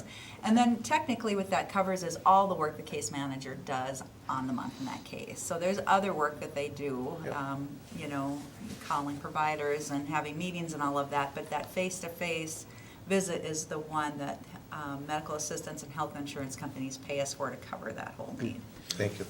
There's 5 areas that we get targeted case management in versus like normal healthcare where it's every 15 minutes or an every hour contact. This is a one-shot, once-a-month payment that we get for all the kids we have on our caseload. Per kid. Per kid, kid. yep. Okay. Yep, per kid. And when the child's on medical assistance, we get 50% of that rate. So we'll get, 250. So you bill for 512, but you're only gonna get 256. Yeah, yep. But when they're on South Country Health Alliance or another PMAP, then we get 100% of that. So the state keeps half of that cost for medical assistance. Technically, they don't keep it, it's a federal drawdown. Thank you. It got some- They do take Turn it other down. things from us, but they don't take that from us, so I just had to be clear about that. It goes somewhere. Yeah. All right, so one of the things that I watch as a manager is our plan coverage, and all the case managers try to work with their families to keep them on health coverage for a variety of reasons, not only so we get paid, but also so that they can access the other mental health services that they're getting. And so right now, we're seeing an increase in medical assistance numbers for us. And this is just a point in time that I did, because this number can fluctuate every month. Because what happens is that if they don't turn in their paperwork on time, they will get dropped from South Country Health Alliance. They will come back on medical assistance for a month, and they'll go back on South Country. So for billing, what we're noticing, we're investing a lot more time internally with Case Aid and our billing department kind of helping to stay on top of it, because we have to change who we're billing and that kind of stuff. And it can get a little bit confusing for families and other providers too when that happens. So, may I ask, Mr. Chair, why would they drop off? And also, it doesn't affect our payment that we get from the county, because if they're on South Country, you get the 100%. A month later, we're only gonna get half. Right. And then back, so. Sounds With like PMAP, insurance agencies, I think that's just the way our contract's set up, or their contract is set up with the state, correct? There's like a certain timeline that they have to have their stuff turned in, otherwise they don't have to provide health care. And medical assistance is the underlying plan that picks them up. So it's set up with that contract, with how the contract is set up between the state and the PMAP providers. So for some families, it might be a timing issue, they turn in the renewals, a day late. So in the financial world, the renewals have to be submitted computerized by a certain date. So if they're a day late, they get submitted, they get taken off, they might get it in the next day, then a month later, they'd be back on South Country, so. But meanwhile, we get MA paid. Yep. Yeah, and Mr. Chair, we try very hard to help folks know what they need to do to respond, but sometimes people really Yep. don't participate as they should. It would be better for them, be better for everyone, Right. but they do a good job in trying to make sure that they're not. And even a better number is actually the no insurance or private health insurance, there's a 10% reduction, which then we are getting paid for those families. Because with the 4% you see with no insurance or private insurance, this is a mandated service we're required to provide, and we get no reimbursement for those folks. Yeah, to see a 10% drop in that is really great. Yep. Yep, that is a really good number, that people are accessing healthcare.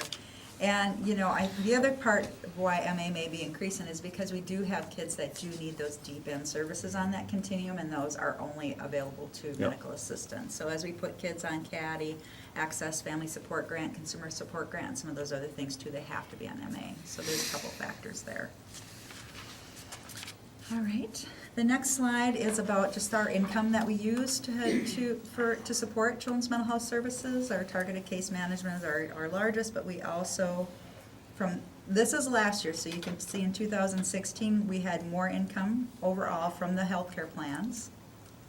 But again, we're getting 100% of those visits, we're getting 100% reimbursement, not the 50%. So that's also why that equation is a little bit different. And then we are providing CADI, which is a waiver program for kids that are on that deep end need. And then we do get a state grant for screening and respite. And the respite grant has been increasing, so that's great. Families tell us that respite care is one of the most important services we provide. And so we do match that with additional county tax levy funds, but we are getting a state grant as well. And that is really working to keep, I think, a lot of families and kids energized and able to stay in their home and and really kind of maintain, I guess is the best way to put it, so that they avoid out-of-home placement. The next slide is about just a case sample that I did about expenses for different types of cases that we have, so you can kind of see a picture. On anyone's caseload, there's a mixture of these different high needs and moderate needs cases, as well as placement. And really, when there's a moderate need and they have access to health insurance, that's about, what we're looking at for a cost. And then no health insurance, we're still keeping those costs fairly low. And then high needs and healthcare, high needs, no healthcare, and then a placement. You can see how that just skyrockets. And so, like I said, we try to avoid placement, not only though for financial reasons, but also those other reasons that we talked about with related to trauma. Mr. Chair, Melanie, based per month, is that? Yes. Okay, very good. No, I'm sorry, no, that's This is annual annual, cost. Okay, well, I Oh, don't that's know. annual cost, Okay. yep. Mhm. Okay. And that's a person, a child. Yeah, So a this is child A1, per, yes. yep. Per person per Yeah, year. so you can Okay. see really, like when I was discussing about how important a case manager's work is with a family, we're not expending a lot of money or a lot of services for, providing that support and additional county funds, I should say. It doesn't take a lot of additional county funds for us to purchase to keep things together in the family and home and keep them moving forward, but. So, I think we have found that the benefits, slides on the last slide, for providing this voluntary service, even though we're not mandated to do it, is very important for our residents in Morrison County. We're reducing our child protection incidences, and we have cases that come in with child protection family assessment. We refer to children's mental health, and there's no more incidents any further because families and kids are understanding their needs and how to deal with things differently, so they're not escalated at that point. We're able to serve kids earlier, and so we have the opportunity to reduce that need for out-of-home placement, because otherwise, if we don't address things, eventually that's where you can end up as in placement, corrections, child protection, or mental health. We hope to decrease our adult mental health need in the future by providing the service here and helping kids and families learn about their coping skills to maintain, and connecting them with services so they don't have to have a crisis later on in life, and then increases the likelihood we have high functioning community members. I think she did forget one other benefit, and I do think when we are working with some of these difficult kids, I think the schools appreciate it better, they have more support. Some of our other, law enforcement appreciates it if they have somebody to go to if there's an issue. So I think there's some other benefits that we see in working with some of these kids, and particularly I think in the education system, knowing that there's that system outside of the school day that can help support these kids and families and kind of carry some of those messages from education into the family home, so. I've listed just a couple of challenges that I'm kind of keeping my eye on as things to watch and things that we're trying to address and work on. They're still, looking at the discussion, I don't know when the date is, that they're looking to drop medical assistance funding for residential treatment. That's been put off now. Yeah, that's been put off. That's been put off, but it's still kind of lingering out there as a worry for us. That we really are, as we discussed, we're lacking that community-based continuum for our kids that are really struggling with high needs mental health.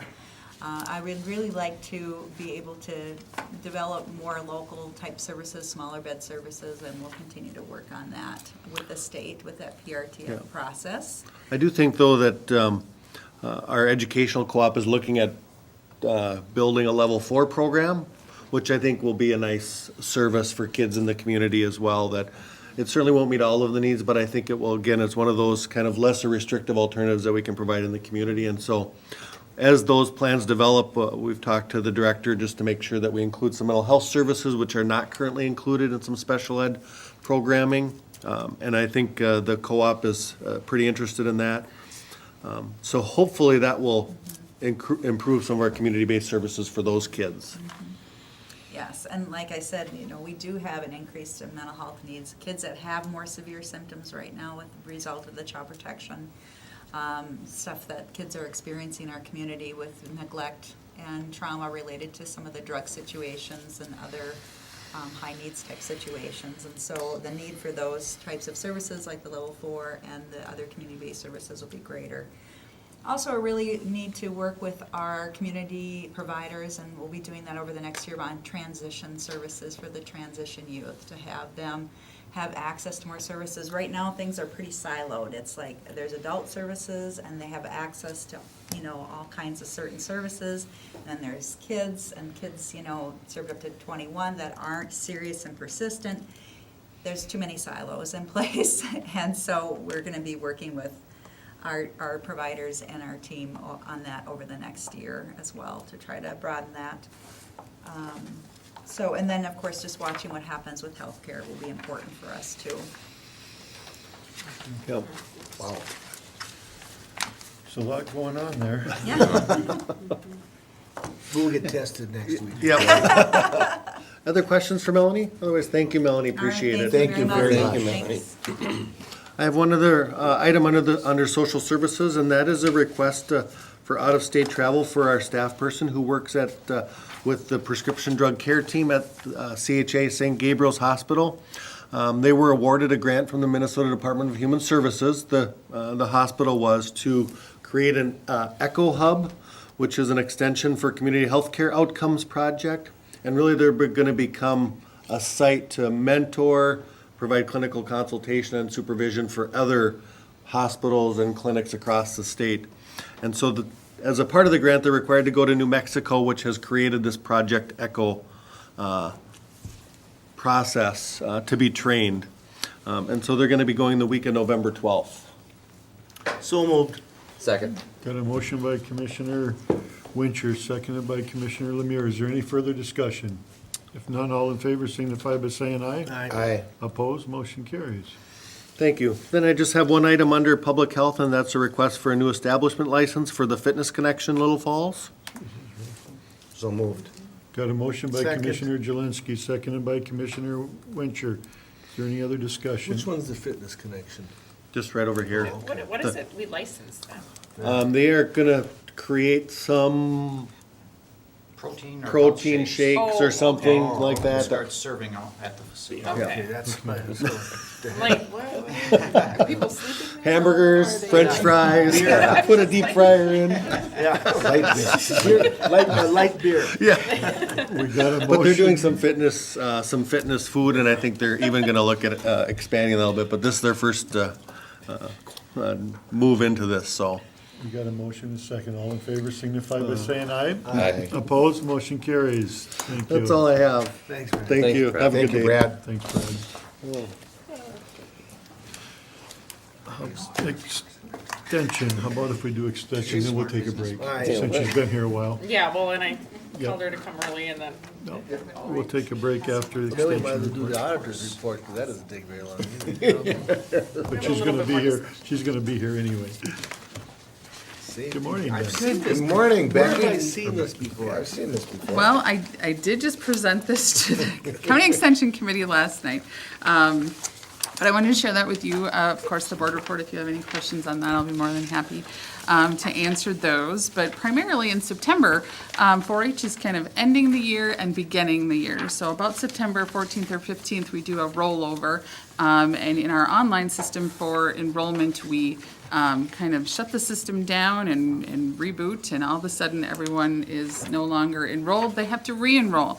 And so one of the new things we're doing this year is volunteers are being enrolled on a 3-year basis instead of annually. Youth are still having to re-enroll annually, and hopefully that process will change a little bit for them, because it becomes kind of a difficult situation to get them all to re-enroll in a timely manner. But they're trying this new and having volunteers re-enroll for a 3-year period. So I'm excited about that, because that should help our numbers, the re-enrollment numbers, boost up much more quickly than they have in the past. I do have the Safety Day Camp report, but I did want to actually highlight more on the County Fair report. because September is our state events time, and that's kind of an exciting time for 4-H, where we look at all the kids and their triumphs over the years, over the year, and those events that they get to participate in. Of course, starting with State Fair, and we had 32 livestock exhibitors and 30 general encampment or static project exhibitors at the State Fair, and lots of awards there. We did also, for the first time in a number of years, send 4 youth to the state shoot, and that was exciting. We've been working now, we're kind of in the second year process of, we had a bunch of volunteers that became certified and were able to teach, and the youth have to put in 15 hours on the line shooting in their discipline, plus 8 hours of wildlife education in each discipline before they can be eligible to attend the state shoot. So it's very volunteer intensive and time intensive, and I'm so grateful for those volunteers and this opportunity, and hopefully that just expands wildly. And then, of course, State Horse Show, where we've been sending youth for a long time. There's an excellent picture of all the girls that went down to the State Horse Show this year, and lots of ribbons that were won. Also, the State Dog Show. We did have a youth participate in State Dog Show, and this was her first year in 4-H, and her first year participating in the dog project, and she was champion in her division and received an award of excellence in showmanship, which is the same as being a champion. So that was very exciting for her, and I hope her excitement also extends to more youth. And then finally, our last September event was the Northeast Livestock Show.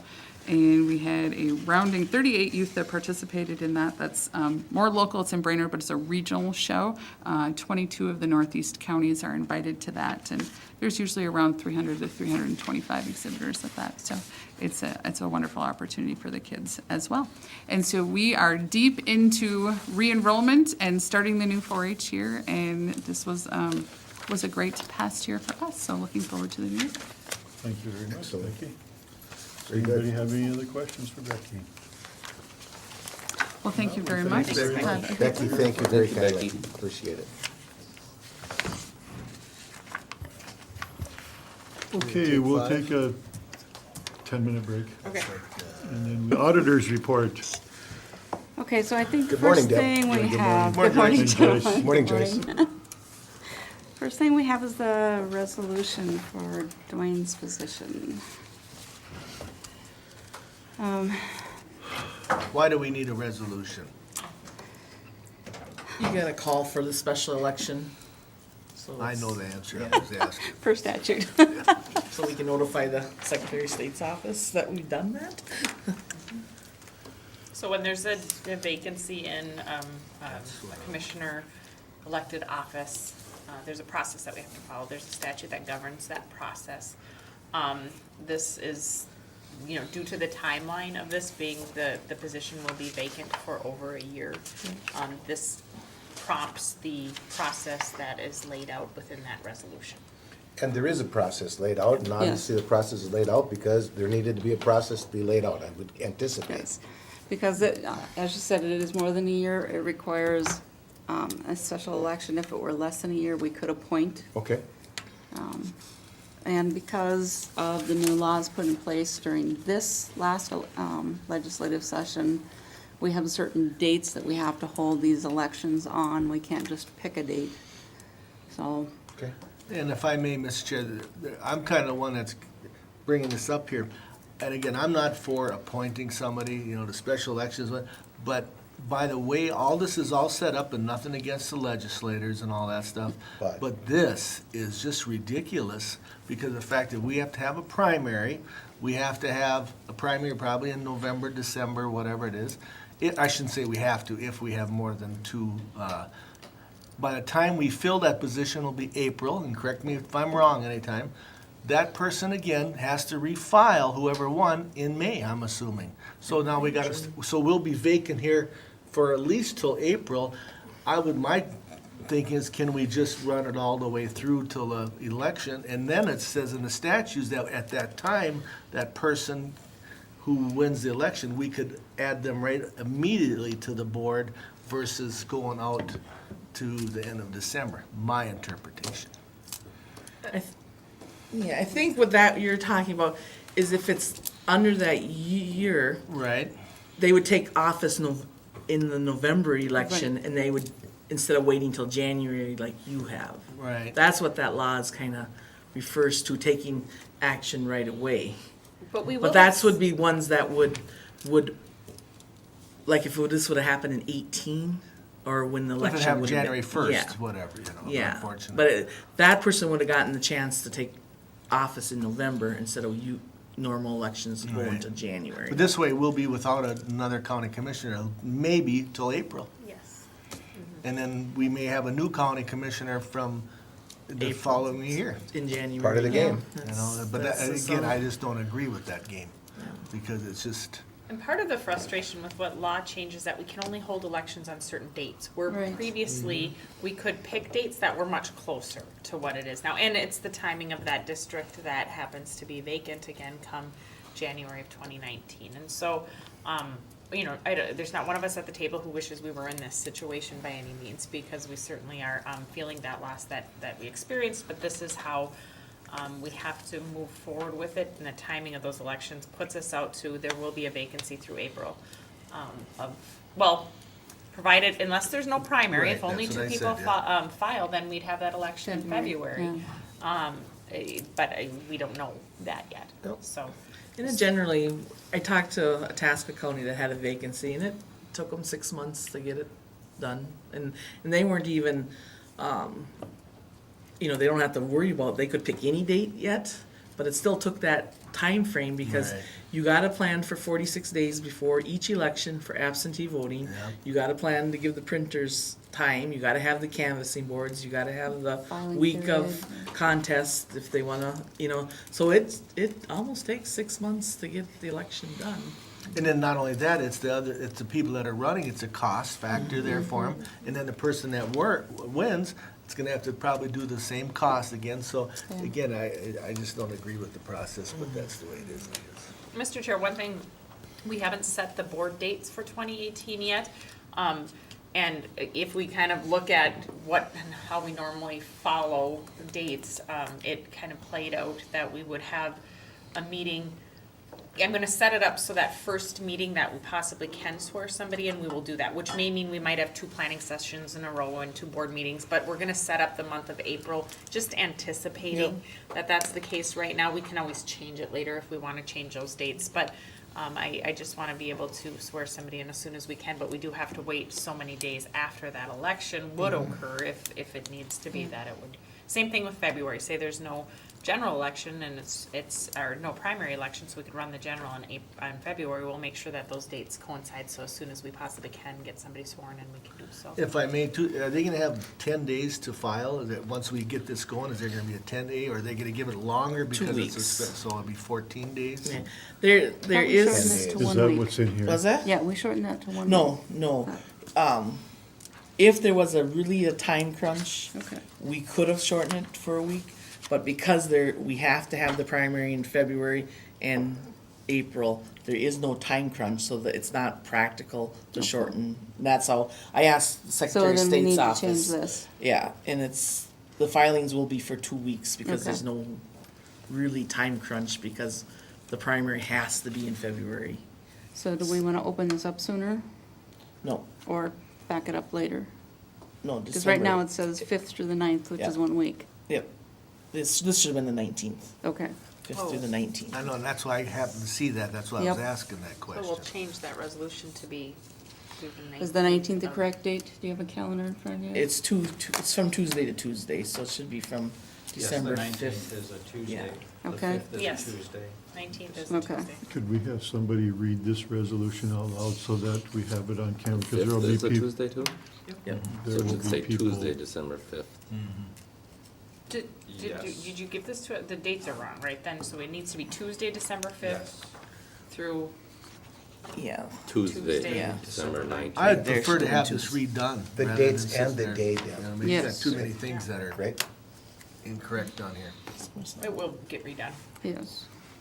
Before, Okay. I'm assuming it has to be signed by the chair, correct? Well, yeah, it'll get redone Yes. for that. Tuesday, December 5th through Tuesday, Tuesday, December 19th. 19th, I'm sorry. 2 weeks, yes. For the general public, then, December 5th is when they can start Start, yep. filing. And I will have Until to- the 19th. And I have to publish that 2 weeks before the first date. Yep. So that will go in the paper on November 19th, the Sunday. in the record. And I'll probably publish it a second time, 2 weeks in a row. I really only have to do it one, but I'll probably publish it twice. Yep. And then we post notices in all the clerk's offices. And I hope the paper maybe publishes it a little bit better. Big, yeah. Big, because we'll have it in the back section. I know.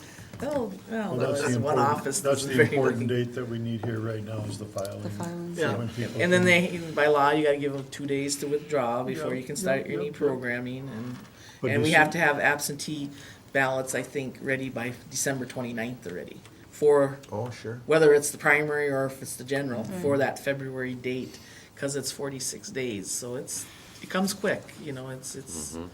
Are the rest of the dates okay, Joyce? Yeah. Did you read this? Yeah, we've been through, double check. So we changed that one about the canvassing, Yep, down here. yeah, Friday. Yep.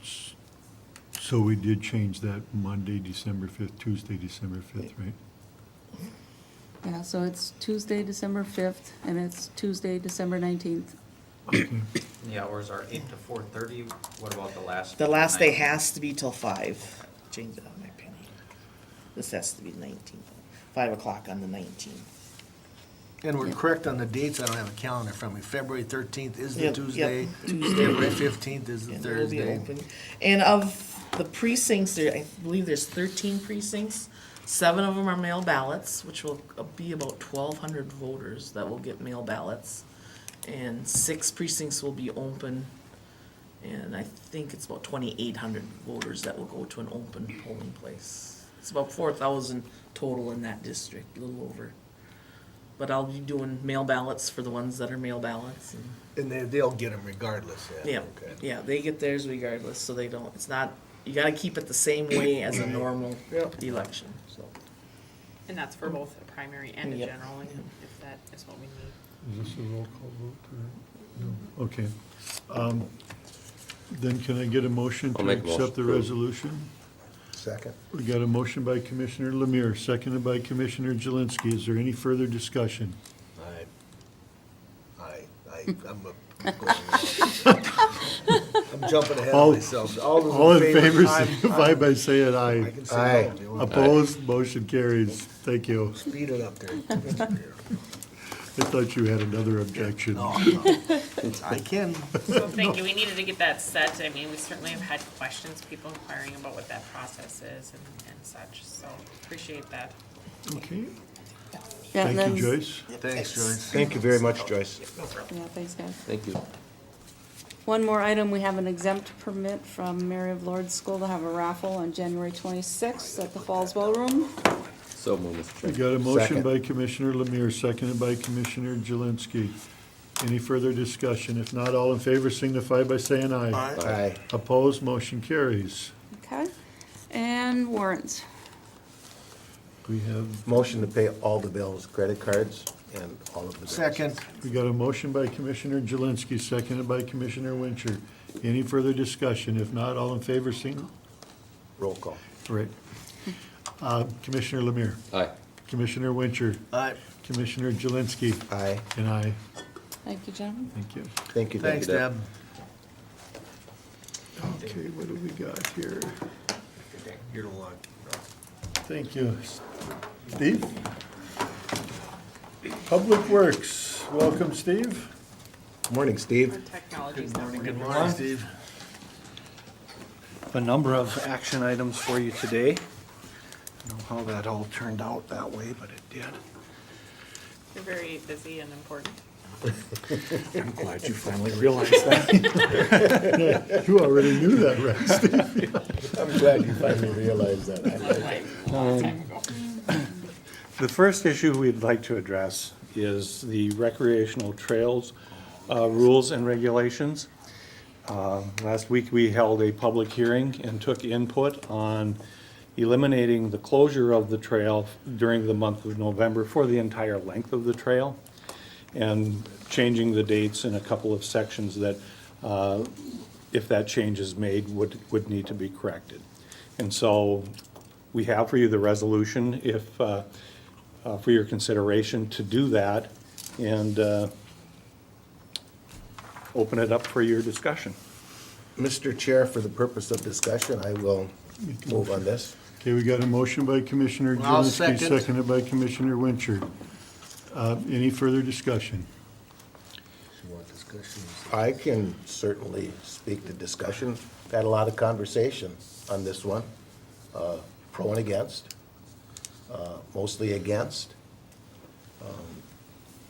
Folks east of Highway 10 on the trail, the conversations that I've had were pretty emphatic that they're not interested in that. I didn't get a lot of conversation west of Highway 10 on the bicycle portion of the trail. I believe how this resolution came to be is this is the trail, it's one or all. And I have to ask that question to make sure I'm on the right page. Mr. It's Chair, the trail. that's what was proposed as an Yep. ordinance change, and so that's what Yep. we moved forward with.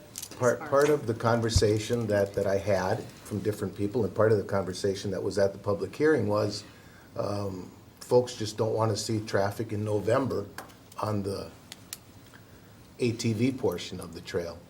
I don't know that there was a lot of anyone that spoke of the bicycle portion of the trail. And I don't know the history of why the trail has been closed historically in November. I really don't know that one, and maybe we can get to that eventually. But, and I also think that sooner than later, the day's gonna come, whether it's in my lifetime or not, I don't know, that the Camp Ripley Veterans State Trail is going to become a total reality, not just the piece from the Sioux Line to Little Falls or the portion that we most recently talked about from Lindbergh Park to Mill Park, if you will. I truly believe it's gonna be a reality, and at that point in time, I'm kind of thinking Morrison County is gonna be hard pressed to close the bicycle portion of the trail. And because it's the Camp Ripley Veterans State Trail, that's also going to be a multi-purpose trail and will include ATVs. I don't know that we will be able to, I don't know that, if we'll be able to close the eastern part of the trail either at that point in time. But that point of time is not today. And that's just what I wanted to discuss. I've got, I would like to not support this at this time for the reason that I do think there's a lot of things that came into the public hearing.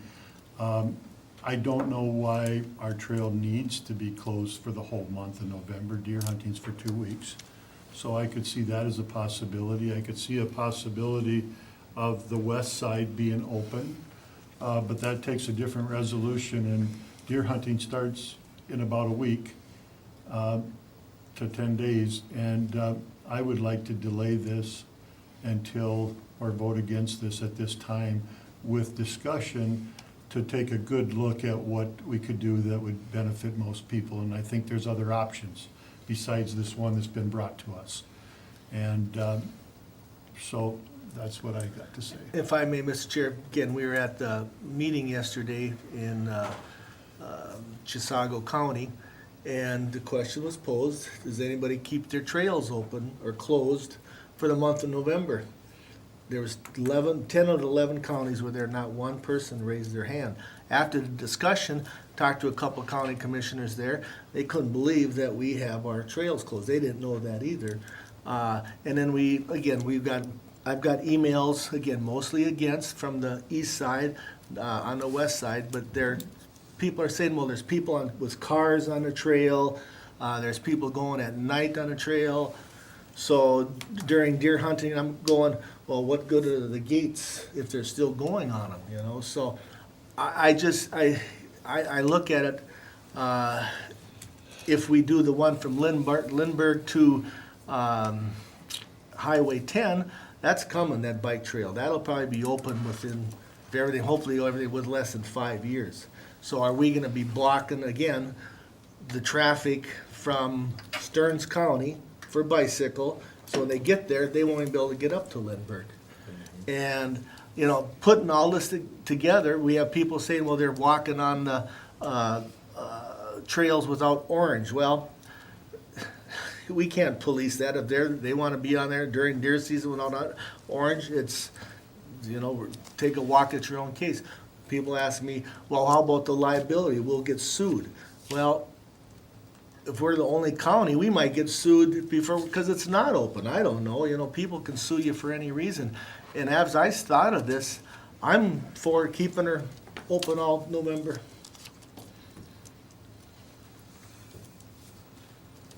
Well, like I said, I'm asking that we take a look at this and see if we can define it a little more. And that's what I'm gonna support, so. I think that the question that Commissioner Jelinski raised about why is it, when the county got into this business, probably close to 30 years ago, this really was the issue. That was the issue by a lot of people. When the county was gonna take that property, there was a very strong push for that property to go back to private landowners. It angles across many pieces of property, and there's many of them that own on both sides of it. And the deer hunting issue was one that the trail committee that the board had appointed at that time, which was a very large committee of 20 plus, in order to, I think, reach a compromise that got through the controversy, this is what they came with. And it's been in place. It's got to be here for 25 years, in place this way. And so that's how it came about. And then, of course, now here we are with a request that it be opened by another individual that the trail is important to. And so it's been brought back because of that. But the approach was for the entire length of the trail. Mr. Chair, this is a wonderful discussion. It was a wonderful public hearing, and it was nice to talk to the people that I've talked to, pro or against the opening or closing. But quite honestly, I have to err on your side with saying, I think we need to discuss this further. I do believe that the day is gonna come, Commissioner Wincher, where, I don't know, we'll be hard pressed to close our trails because they will be connected to the Camp Ripley Veterans State Trail. But today, I would rather err on the other side. Sorry, that's just Mr. how Chair. it would be. Like I said at that public hearing that I plan on fully supporting opening the trail because all the other counties do, but after hearing their concerns about, as you all know, the second most important holiday in Morrison County is, after Christmas, is deer hunting. And I put myself in their shoes, and I wouldn't want four-wheelers driving in between me and my family while I'm deer hunting. So, I will be voting against this resolution also on that note. Mr. Chair, can I ask a quick question? A comment was made about once the state trail is built, or that Cap Ripley Veterans Trail, the authority of the Sioux line doesn't change at all. It's that the state trail would abut the Sioux line, correct? It's the south termini of the state trail. I think that part of that was, though, that you're gonna be bringing people down an open state trail. You're bringing them in from all those different directions, and then you're closed. And does that make any sense? Yes, okay, I just wanted to verify that we're not relinquishing any type of authority over that same corridor. No, and I'm not trying Yep. to imply that. Well, and that's, I just wanted to make sure I was understanding that I correctly. just think there's a lot of questions, and I think we can come to a pretty good compromise to try to make most people happy in the situation. I just don't think we have enough time to do it today by this resolution. So, okay, we have a motion and a second on the floor. All in favor of leaving the trail open? Aye. It's not aye. Aye. Okay. Signify by saying aye. Signify by saying aye, yes. Closed? Aye. Okay, it will stay closed, and we will have further discussion on this. Do you want to give any direction at this time, or do you want to take that through a planning meeting on whether we want to move to a public hearing with a different option? If I may, Mr. Chair, it's a good point, but by the time we bring that to, it'd be, November deer hunting season would be almost over with anyway, correct? Maybe. But it's fresh. It'd be nice to get it taken care of, and it's gonna be this year, it's gonna be closed. It's By your action absolutely- right now. But to continue this on and get it resolved can happen at any Mr. Chair, if I may, would this be something that we just give a suggestion, what we would want to propose? So another proposal came up, do we open it all the way, the bikes to Highway 10 for, it'd be next year more than likely, to have a hearing for that? And can we do that with another public hearing and a resolution? And again, like Steve said, yeah, it's warm yet, so maybe I would like to at least propose that then. I guess my direction would kind of be the same thing. We had somebody here that talked about businesses and stuff with the trail closed. That's a bicycle trail, and I don't have a problem with that, discussing leaving that open. I don't have, and then I would like to see it closed from Highway 10, but it's closed for a month, and for the same issues that I'm not sure it has to be closed for a month. I mean, deer season is 2 weeks, the rifle season, the other stuff goes on into December. So I think in a compromise there, the quicker we can open that up, the better it is for the businesses on the other end. So I guess that's where I'm thinking of some of this discussion. Needs to And that's go. another good point, but I don't know where Zone 1 is. I think that's 3 weekends, is it not? I think that the eastern portion is all in Zone 2. So even, okay. Eastern is all in Zone 2. I just don't know exactly where Bolus is, that little corner. Well, down that there. there, that's all that's shotgun, that's Well, shotgun. Okay. Mr. Chair, I would certainly support, at maybe our next planning meeting or next one, whenever it is, sooner than later, doing exactly what Steve said, to keep this on the front burner and to, at the very least, discuss another option Okay. versus the option of keeping the trail completely open, period.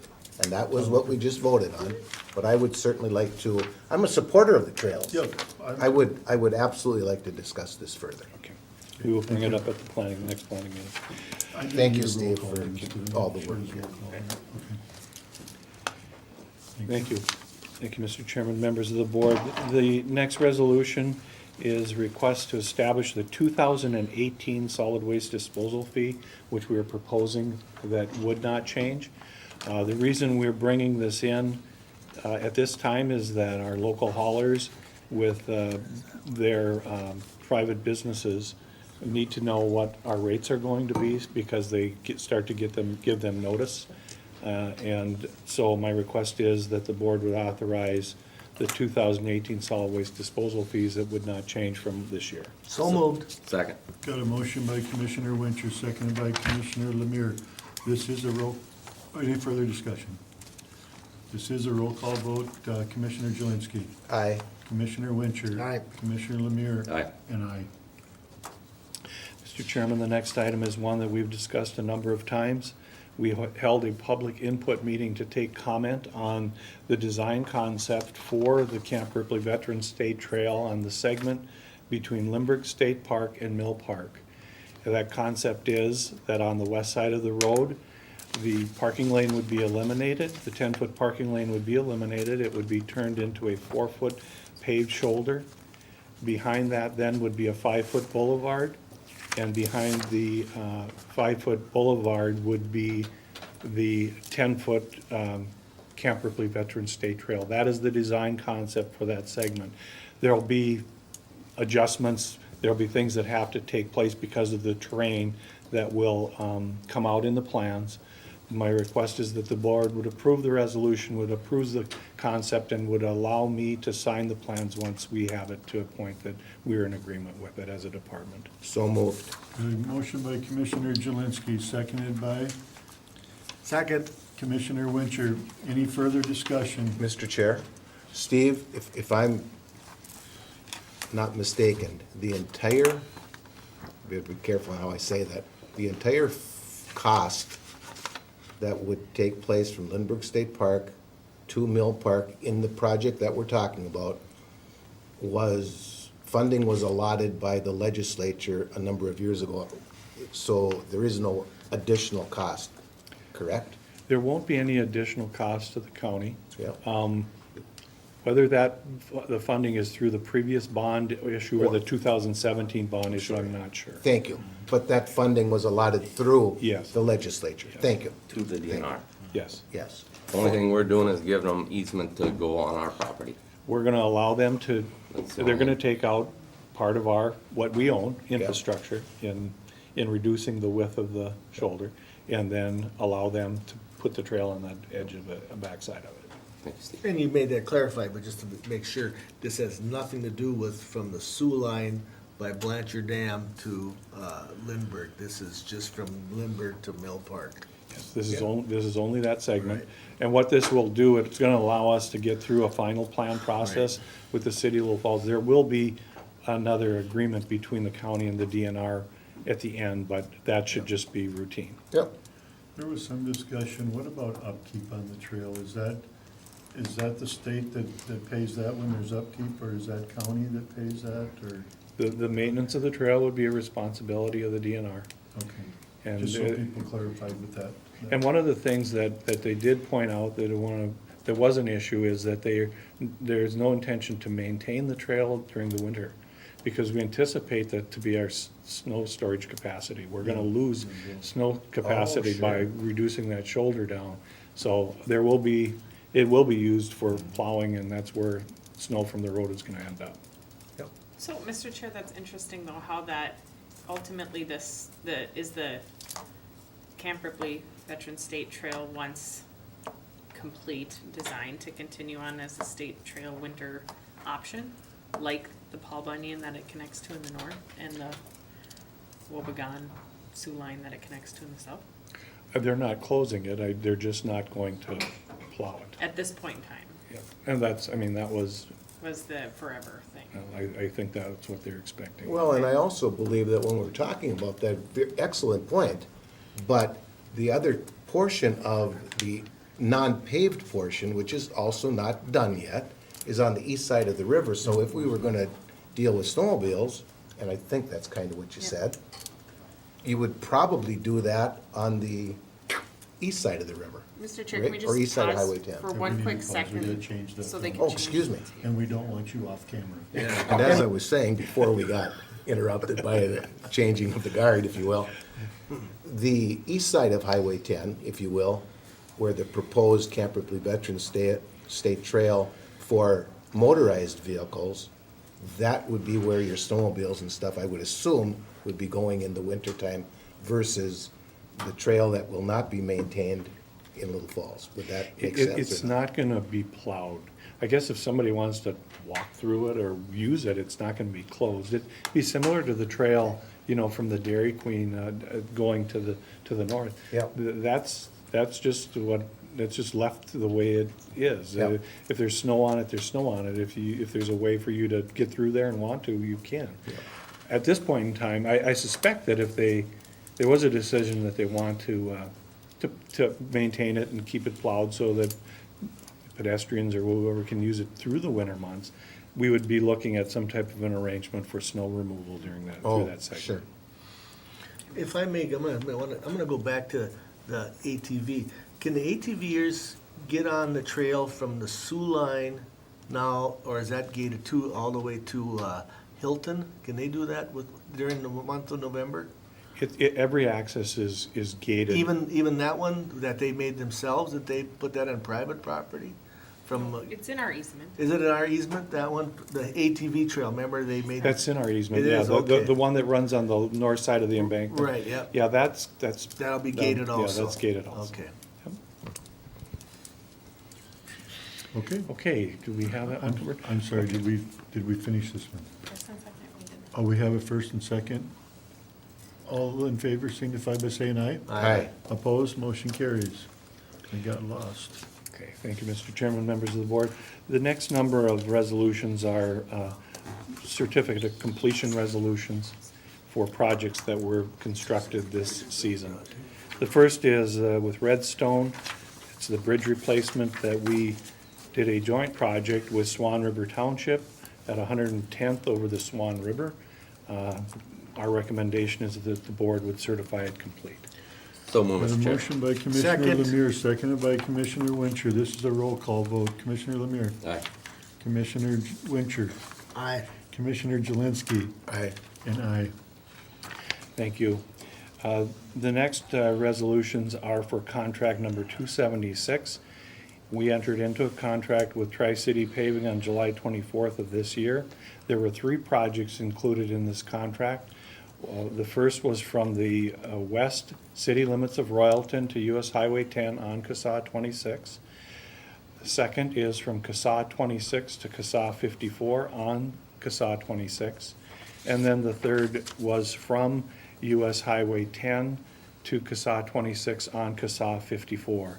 But those projects are complete. We'd recommend that the board So moved. certify that. Got a motion by Commissioner Wincher, seconded by Second. Commissioner Lemire. Any further discussion? This is roll call. Commissioner Jelinski. Aye. Commissioner Wincher. Aye. Commissioner Lemire. Aye. And aye. Thank you, Mr. Chairman. Mr. Chairman, members of the board, on August 1st, we entered in a contract with Kowalczyk Gravel Incorporated on a joint project with Richardson Township for the use of state park account funds for the gravel surfacing and calcium chloride of PV Lake Drive and PV Lake Road. We'd recommend that the board certify completion of that project. So move, Mr. Chair. Got a motion by Commissioner Lemire, seconded by Commissioner Jelinski. Any further discussion? Not, this is roll call. Commissioner Wincher. Aye. Commissioner Lemire. Aye. Commissioner Jelinski. Aye. And aye. Thank you, Mr. Chairman. Mr. Chairman, members of the board, on August 1st, 2017, we entered in a contract with Kim and Dirt Diggers for the construction of the historic courthouse parking lot. We'd recommend that the board certify that project complete. So moved. Got a Second. motion by Commissioner Jelinski, seconded by Commissioner Wincher. Any further discussion? Not, this is a roll call. Commissioner Lemire. Aye. Commissioner Wincher. Aye. Commissioner Jelinski. Aye. And aye. Mr. Chairman, members of the board, earlier this year, Todd County entered in a contract with Tri-City Paving that included projects, joint projects with Morrison County. County Road 219 running from Swanville to Trunk Highway 27, and County State Aid Highway 31 running from State Highway 27 till it entered completely into Todd County. Todd County has certified this work complete, and we'd recommend that the board certify this project complete. So move, Mr. Chair. Got a motion by Commissioner Lemire, seconded by Commissioner Second. Wincher. Any further discussion? If not, this is a roll call vote. Commissioner Jelinski. Aye. Commissioner Wincher. Aye. Commissioner Lemire. Aye. And aye. I didn't have quite enough, so I had one I have to add. That Okay, needs to go along. as long as Mr. Chair will Mr. Chairman, members of the board, we had previously discussed the local road improvement program and projects that would compete hard for funds under this program. The one that we would like to make application for currently, that's in a position that I think could compete very well for these funds, is the extension of 138th Street from the airport road to our County Road 256. We have completed all the survey data collection. We have gone through, and Helen's office has completed all the wetland delineation through the new alignment portion. We'll be designing this in the next couple of months. And because it is a joint effort between City of Little Falls and Little Falls Township with the county, and it has some very high safety improvements being made, I believe those reasons, and the fact that it's accessing many facilities in that area, I think it has a very good potential to be funded. And so I'm requesting that the board would authorize the department and support our application for a local road improvement program for that segment of roadway. So moved. Got a motion by Commissioner Wincher, Second. seconded by Commissioner Jelinski. Is there any further discussion? Mr. Chair, we've talked about this one for quite some time, actually a long time, and we've talked about a lot of safety on the road. And you know, we beat it to death. We have beat it to death in the past, and I just think that it's a good thing. Okay, if there's no more discussion, all in favor signify by saying aye. Aye. Opposed? Motion carries. That's all I have, Mr. Chairman. Thanks, Steve. Thank you, Steve. Thanks, Steve. Steve, do you have, are you gonna leave? I can wait. Okay. Okay, next we have administration's report. Mr. Chair, the only action item I have is to address the committee appointments for Commissioner Johnson's district. We, for the time being, until there is a replacement elected, we need to make sure that we're doing the business of the county. And so I'd look to you to kind of pick up that hole that is being left, if you wouldn't mind in sitting on some of those committees for the time being. Well, certainly, every year, we look and we reevaluate where folks are at with their committees, and it's an opportunity typically done on an annual basis, but, obviously with a vacancy, we want to address those. Tabitha put together the list currently of where Commissioner Johnson sat. We have had a couple of meetings like Mr. Chair had identified, and we have some alternates listed already for certain committees. But how you want to move forward with that is completely up to you guys in terms of your availability, when they typically meet, your interests, things of that nature for the time being would be great. I guess what I see right here is his committees, but I don't know when they meet. Sorry, I have it here. Okay. Do you how wanna go about- through that maybe, I was gonna Tom? say, how about if we see which ones are here? Should we go through like yellow ribbon and see who's, Yeah, and Mr. Chair, he's also alternates on some that are not lit, like Great River, he was an alternate. Would we want to replace them? We have the list that, and The sometimes one I'm this looking- kind of changes. I don't know that he was an alternate for the library board that I have. Yeah, he was, My- but he is, yeah. Commissioner Lemire is listed as that when we actually approved that. For Great River? yeah. So I maybe guess- this list isn't correct, but we try to keep it up to date Right, we based try upon what to. was approved at the beginning of the year. He used to be, until maybe Commissioner Lemire came on board, that could have been it. Oh, see. I guess what I'm thinking of here, and tell me if I'm wrong, but if we go to our calendars, and then you read off, When they typically meet. yes, and then we see who will take any of those, if possible. Why don't we go down the list as it lists, is that all right? Yeah, that's what but let's get to our calendars, I presume, to see if anybody's available or not. The Region 5 Development Board typically meets the fourth Thursday of the month in the evening up in Staples. So I those have, dates will vary. I have Mississippi Headwaters that day. And that was Dwayne's thing, I was the alternate for, so I'd have a hard time with Region 5, and I don't know if I should be on Region 5. How did Commissioner, how did Commissioner Johnson attend both of Mississippi Headwaters and, that's not when Mississippi Headwaters is. Well, it is, it's, I was just there. Mississippi Headwaters all the time? I don't know. Oh, that, It's usually on a Friday, Mississippi Headwaters. just a minute here, am I in the wrong month? Oh, that is on a Friday, okay, I'm sorry. Yeah. I'm sorry. Am I wrong? Fourth Thursday. Oh, no. Fourth Fourth Thursday. Thursday in the evening typically is what we have for Fourth Region Thursday in the 5 evening? Development Commission. What That's time? Cheryl Hills, a It's the Thursday fourth evening Thursday at of the 6 in Staples.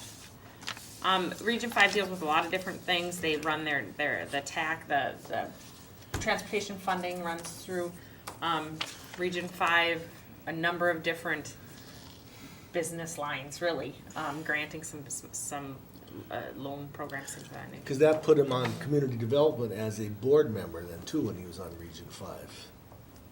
Well, community development, he's on with me. There's two commissioners that are But on. he can vote, you're an ex officio. That's right. See, he was voting on the community development. So did that come from Region 5? Is that I why? believe they- it did, yeah. Here, do you wanna plug in? Here, you use mine, I never. Use my plug-in. Do we need to Yeah, I need my wait till email. next Here. week? and- No, we can do it. I think. Okay, okay. Here, Mike, you wanna? Yeah, because You have a different plug-in No. than you have Oh, mine? well, then that's never mind. go back. Well, I'm trying to think that I should not be on Region 5, because I'm on NJPA, and they deal with Region 5 Yeah. and all that stuff, so. But then are we saying then whoever's on Region 5 will also be on community Just development? throwing that out there, You're because he probably- was a voting member then on Yep, community you're probably development. right. I did not realize that was why, so. And so I was. Community sit- Like that development one, typically meets third Tuesdays of the month like during that one, lunch. can we just, Yes. when the time comes, see who can fill it type thing? Or do we have to have someone marked down for it? Well, what happens, if you're not designated as a board member or as a committee member of the board, it has to do with the approval process for expense reimbursement and things like that. But we can, on a regular per meeting basis, you approve the bills. It's just a little cleaner when looked at as far as auditing purposes goes, that's definitely recognized as you're representing the board. But Mr. Chair, Randy, that I think probably Region 5 appoint somebody from their board to actually sit on the community development board. Typically, it's been a Morrison County Commissioner, is that Right. what it's been? Okay, so maybe that could be something that's different. But that's, the community development board is Tuesdays typically around lunchtime. It's at noon usually. So, And if you have to sit on that one, you have to sit on that one? Is that what you as said? of now, but I think that could be readdressed if for some reason it didn't work. By Region But 5 Mike, that one appointment. is on Tuesdays at 12 o'clock Yeah, I after this can one do, here. I can take that one. So are you interested in So you that? take that? Region 5 then too? Well, that's the one I don't, as of right now, I don't know. Okay. That's the fourth Thursday one, right? Yeah, Yep, at 6 o'clock in the evening. right. And again, if you, like Deb said, I don't believe you have to be a voting member if you're on Region 5, but that's what Dwayne did. He was a Yeah. voting And it member doesn't then. seem as if we've had an alternate for Region 5, so I don't know if they're, whether we just have never addressed it, that's a Right. good point, or they don't typically have alternates, because they do have a larger board, they Oh, probably don't definitely. have as much of an issue with a quorum, maybe, I don't know, it's a question that I probably need to If pose to if Mike Cheryl. would- If Mike would take this and all of a sudden it's a conflict or something, could we change it? We can change And it that's what I anyway. would propose, what I'm Yeah, going to do because is, that could be, it could be a little screwy for us trying to figure this all The out. concern is I work a lot of nights on Thursdays. That's, Oh, I got you. that's Okay, my only problem. Because if he'd go on a community development rep, then he could not as a board, then he'd just be ex officio, so he would not be a voting member. well, but I don't think we have the ability to assign somebody as ex officio, that Well- we'd have two, because Mike, We'd have two, but that's what I'm saying, so Yeah. he's looking at community development right now. So he'd have to be a voting member, he'd have to be on Region 5 supposedly. well, and I didn't realize that was the Right, case, so- so I gotcha. I'll verify that with both So that Carol would be and something Cheryl. that we'd have to, because then we'd have two ex officios on there.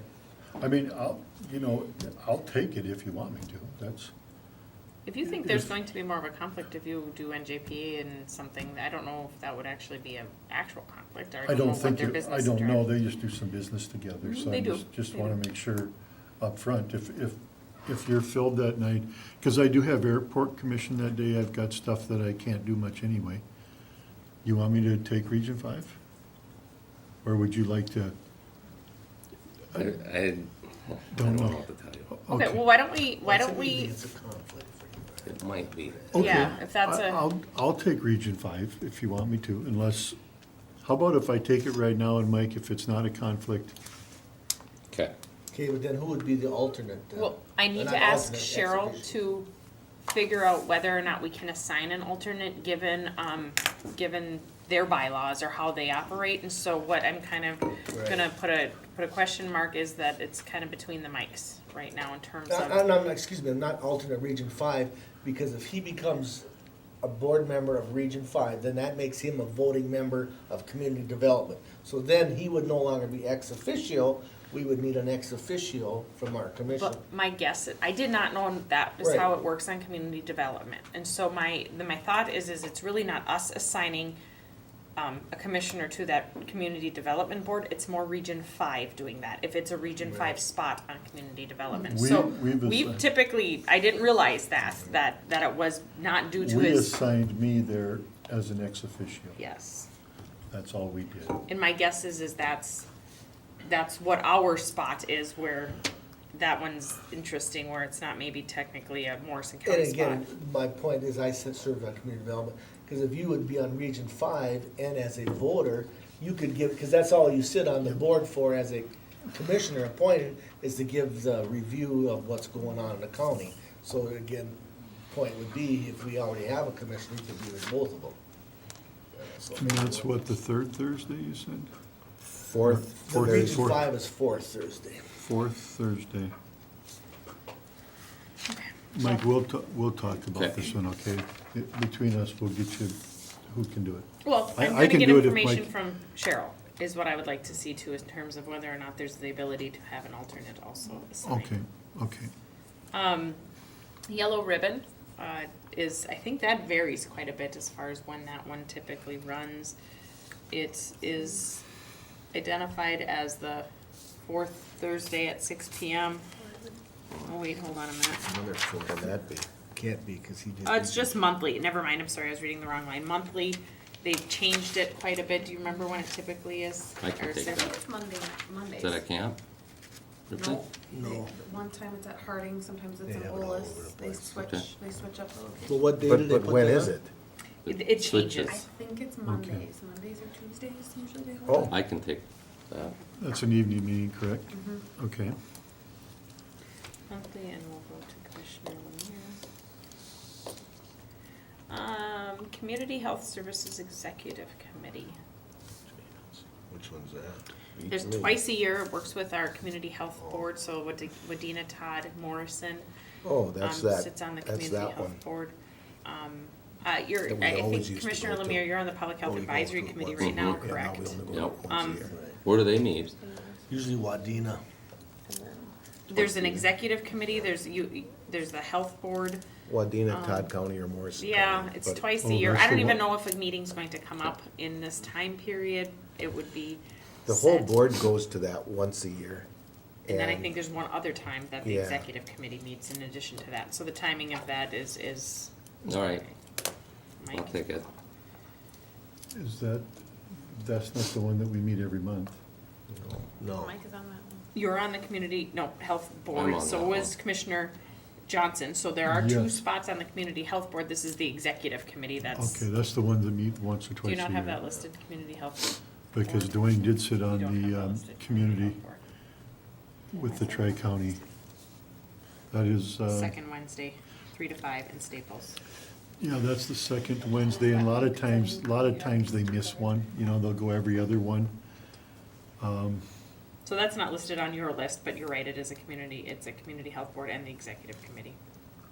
Second Wednesday, 3 to 5, Yep, typically, 3 to Mike? 5, yep, And that's usually in Staples yep, at the NJPA building. and I am on that one. What's that one now? That's not this one. No, there's the community health board and then there's the executive committee to that. That Okay. one's not listed, sorry. All right, no, it's, Second Wednesday, 3 So to you're 5. on the executive committee? He's on the taking executive that. one. Okay, so who's on the committee? Is Mike on, are you on it? We have Well, two spots. But I There's two am on spots. it. You're on it. I don't know why do we have two spots because we're the Tri-County? I would assume every county has two spots on the community health board. Yeah, I don't. Does it seem like that when you go to Yeah, those I meetings? suppose. They're not all there, but I suppose. That there are two spots. When do Yeah. they meet? Second Wednesday, 3 to 5 typically So, Staples, in Staples. every month. Yeah. yeah. I don't want that one. If I don't have to. Yeah, when I say every month, they usually go about every other, but they're scheduled for every, if there's business to do. so you Well- took the executive health committee, is that what you said?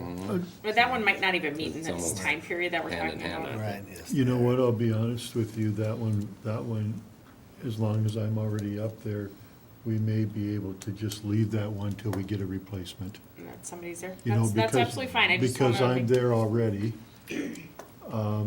And Brad's there. So Okay. I think if we can't fill that one, One here. Oh, yeah? yeah. Okay. Community Corrections Advisory Board, that is one that we just met, last week actually, and we only meet, well, what did she say? Twice a year is the goal, so the chances of it meeting again prior to, somebody being in office is Or pretty nil to slim. none, And so so I think that that one one can we wait till the can next person. skip for now, based on that. Drug Court Steering Committee, again, a very seldom, meeting board. I'm on Twice a year. corrections, but I'll do that one. okay. A drug Mike's- court, in case there is one. There might not be. AMC policy committees, that's one that I think we can leave, for now.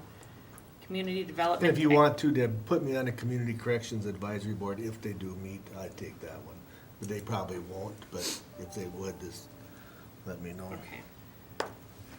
All right, AMC, we can pass that. The community development, I need to learn about whether or not that's that Region 5 position.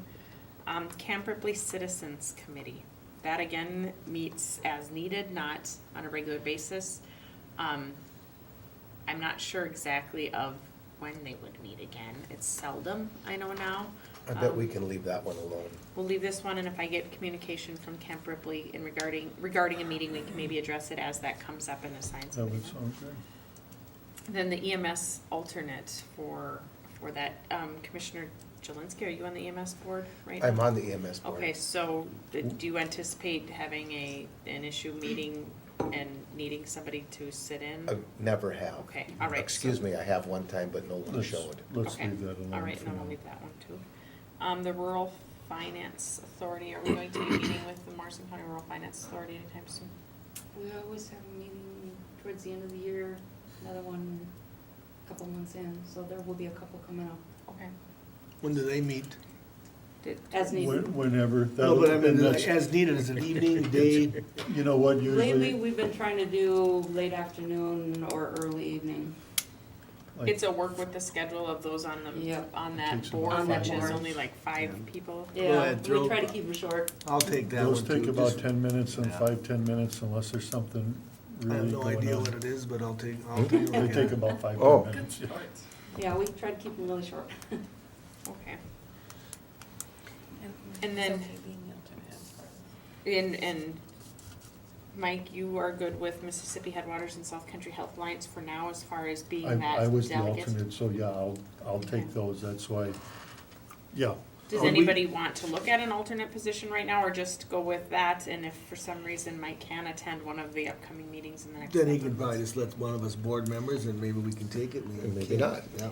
It really is you assigning that. It's not, and we can do that as we go. I just wanted to kind of make Yep. sure your schedules were relatively It'll set. just be a priority to go to that one, and I'll have to give up something else if I have to for now.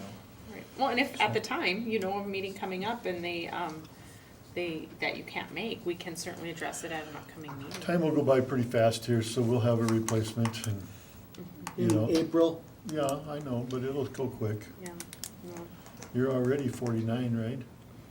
Time Don't be goes wicked, fast, don't time be goes fast. Is that all of the committees? That's what we where have we're at? right now, Yep. that I can, Yep. that I can see. Very good. did you want to verify, because I just showed him, I got an email from Great River, in sympathy from Dwayne being, on as an alternate. You know, so. So whether we, again, I've never. It's me. You are, huh? Yep. So then somebody, Maybe they so they just, Because he said he was an alternate, like they said. yeah, I just showed it to him, Yeah. and I didn't sign They nothing. meet on Thanksgiving Day, so I don't know if they're meeting earlier, Region 5. The 23rd is Thanksgiving Day, so the odds are they're not meeting, but I don't know if they're meeting earlier. So if you would check that out and let me know when their meeting is, and When he took office, we reached out to all the organizations, so there is probably an email somewhere. Okay, with Commissioner Lewick, yep. so does that kind of cover everything for right now? And if not, we'll. How about a vice chair? I thought of the same Yes, thing. Yes, well, I guess wouldn't, Well, I don't know, I'm just saying, Yeah. we- We would need to appoint that. That one didn't, I didn't think of that.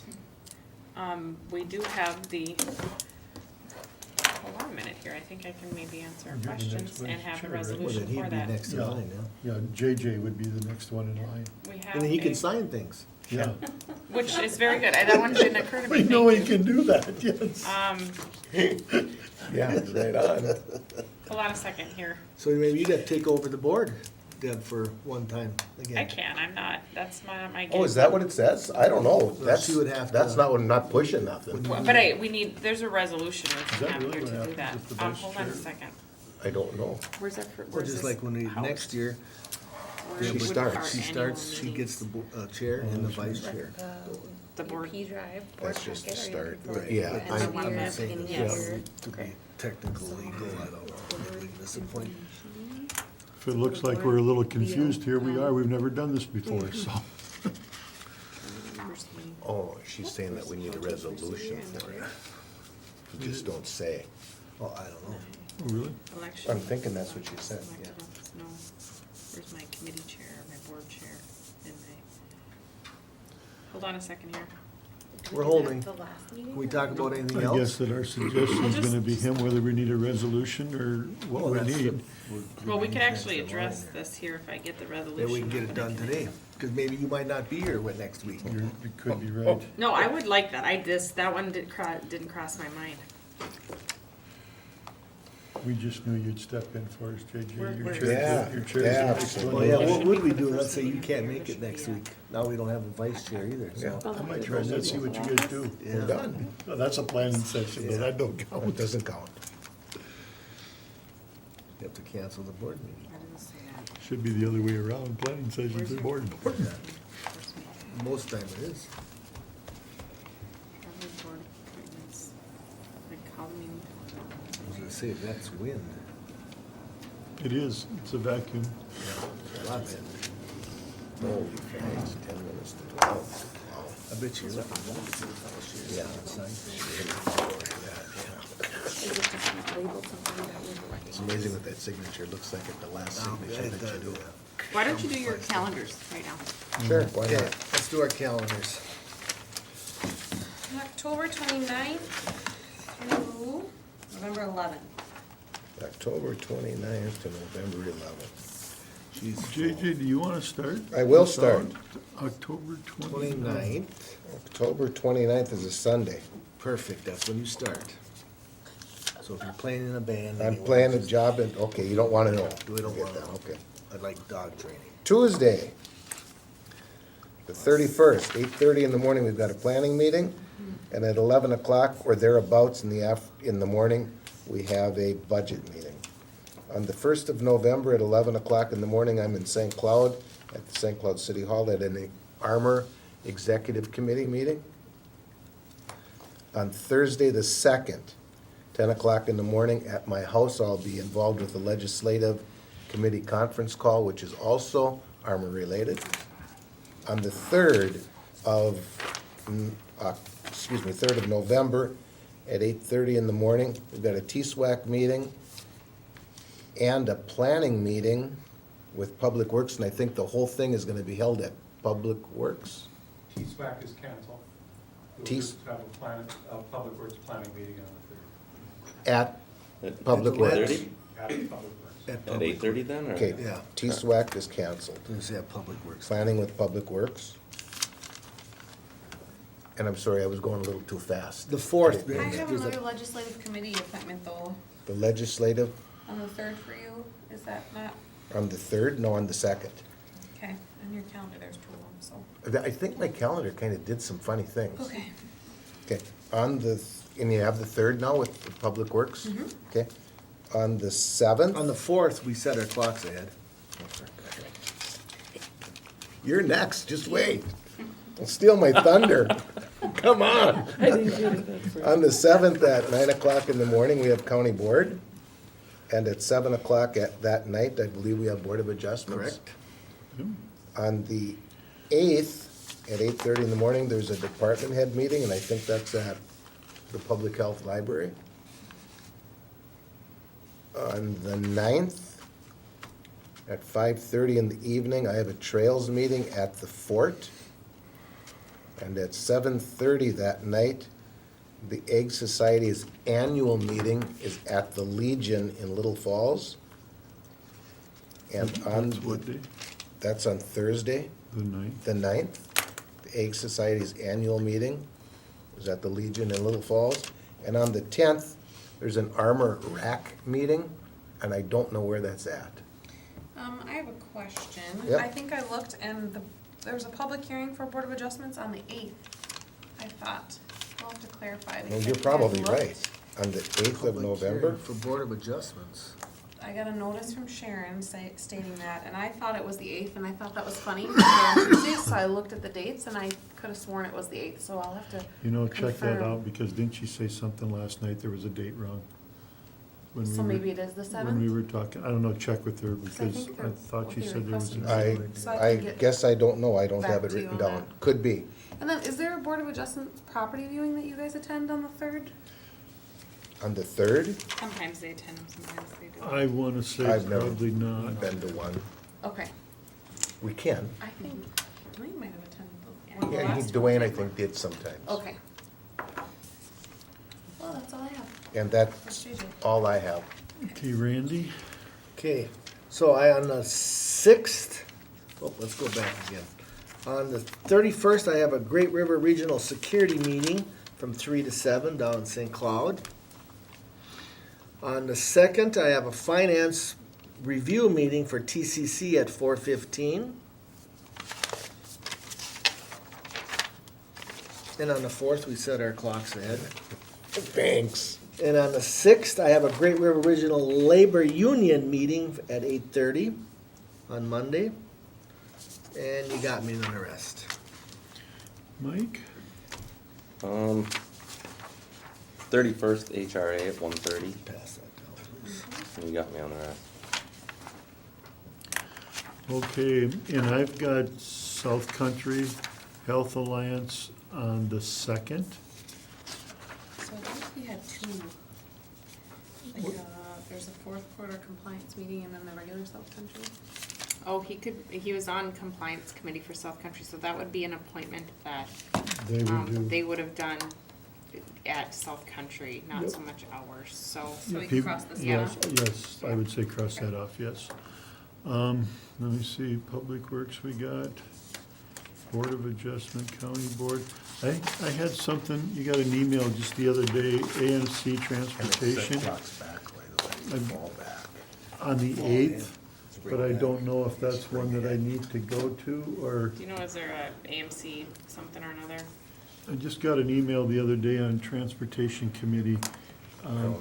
You must be on that. I am on that. Okay, well, that's totally up to you if you wanna Okay, go. okay, we'll put down AMC Transportation on the 8th. Where, what time? On the 8th, I've gotta look up the email and see where. Or just forward the email to Tabitha maybe? and then No, we I can might get have to that. sign something. Once you look it up, just forward the email to Tabitha. Do you Okay. have this, your, Morris, that's what I was gonna do, Morrison, that's on the 8th. Morrison, Todd, Wadena, that's in the evening at like 3 o'clock. So I've got that one, and then that's it, I'm covered for everything else. And Mr. Chair, then Tabitha or Deb can let us know, like, some of these, if there is a meeting, Yeah. give us at least a week notice or something like that. and Yep, we know about will do our best, and typically, a lot of these just communicate with you guys directly, so we'll have to kind of stay in touch, and I think all of them are, obviously are very well aware of Yep. what's going on and some of the confusion. So, yes, we will, a vice chair, Mr. Chair, sorry, again, don't really think about how this all Yeah. works, but all you do is you call for nominations for Not vice all chair. you do. What you do You is do call that, for or nominations. just the chair? No, I'm just Mr. Chair kidding. can now, because he's in office, the first meeting of the year is when I call for Right. it. So, Just wanna clarify. fast forwarding all of this or kind of readjusting how we typically do that is a little weird. So I could ask for that You now. could ask for nominations, we'll record that in the minutes. You ask for nominations 3 times. Okay, could I get a nomination I'll for vice chair? nominate Commissioner Jeff Jelinski Okay, for vice are there any president. other? So he can sign something. Are there any other nominations? Are there any other nominations? Are there any other nominations? If not, all in favor of, Then you'll close the nominations and then close the nominations. all in favor of Jason. All in favor of Commissioner Jelinski as vice chair? Aye. Aye. Opposed? Was it with Thank the you. help put it on? Just So did we do that properly? Well, kind of not really. So Well, we we need can to. go back and do it properly. There's Well, a, what do we there's do a, you need a first and a second for, There was no motion. there was a nomination by Yep. Commissioner Winster. And then what we do is we make a motion to close ballots for the candidate that was presented as Commissioner Jelinski. So you need a motion and a Okay, second can on I get a that. motion to close nominations? And cast unanimous ballot for Commissioner Say Jelinski. that 3 times. I'll make a motion to Okay. close the meeting, or not the meeting, but The nominations, cast Nomination unanimous ballot and for. pass unanimous ballot for Jeff Jelinski for vice chair. Yes. Randy second Well, do you want me to? Yeah, yeah. Okay, I'll second it. I thought I made that, no. You All- just, That's yes. right, I made, you're right. Yes. You're right. that? All in favor signify by saying aye. Aye. Opposed? Thank you. All right, thank you. Now it's official? Yes. Congratulations. All right, Thank sorry. you, thank you. We didn't have to redo that one that we kinda did, did we? Yeah. No, we're just going to Okay. ignore that. Sounds good. We just need a little leeway. This is a unique, odd situation here we're Yeah, dealing like with. we've and- done this before. Thank you for your help. Yes, Exactly thank you right. for that. If there's anything else you can think of that comes up with the vacancy, if there's anything that we come across that we'll let you know of, but otherwise, we're kind of going through this as we can here, so. Appreciate your participation last week. I know, I spoke with Joyce and she was very grateful that you all were there and that, she felt that support, so I appreciate that, on her behalf and the family's behalf, so thank you. All right, thank you. Guys, we need a motion to adjourn? Oh, I'm sorry. Yeah, no, I'm okay. So moved to We have a adjourn. motion by Commissioner Jelinski, seconded by Commissioner Lemire. All in favor signify by saying aye. Aye. Opposed, motion carries. Sorry for the confusion a little Oh, bit, no, guys, I'm but sorry thank you. too. and- It's one of those that, that one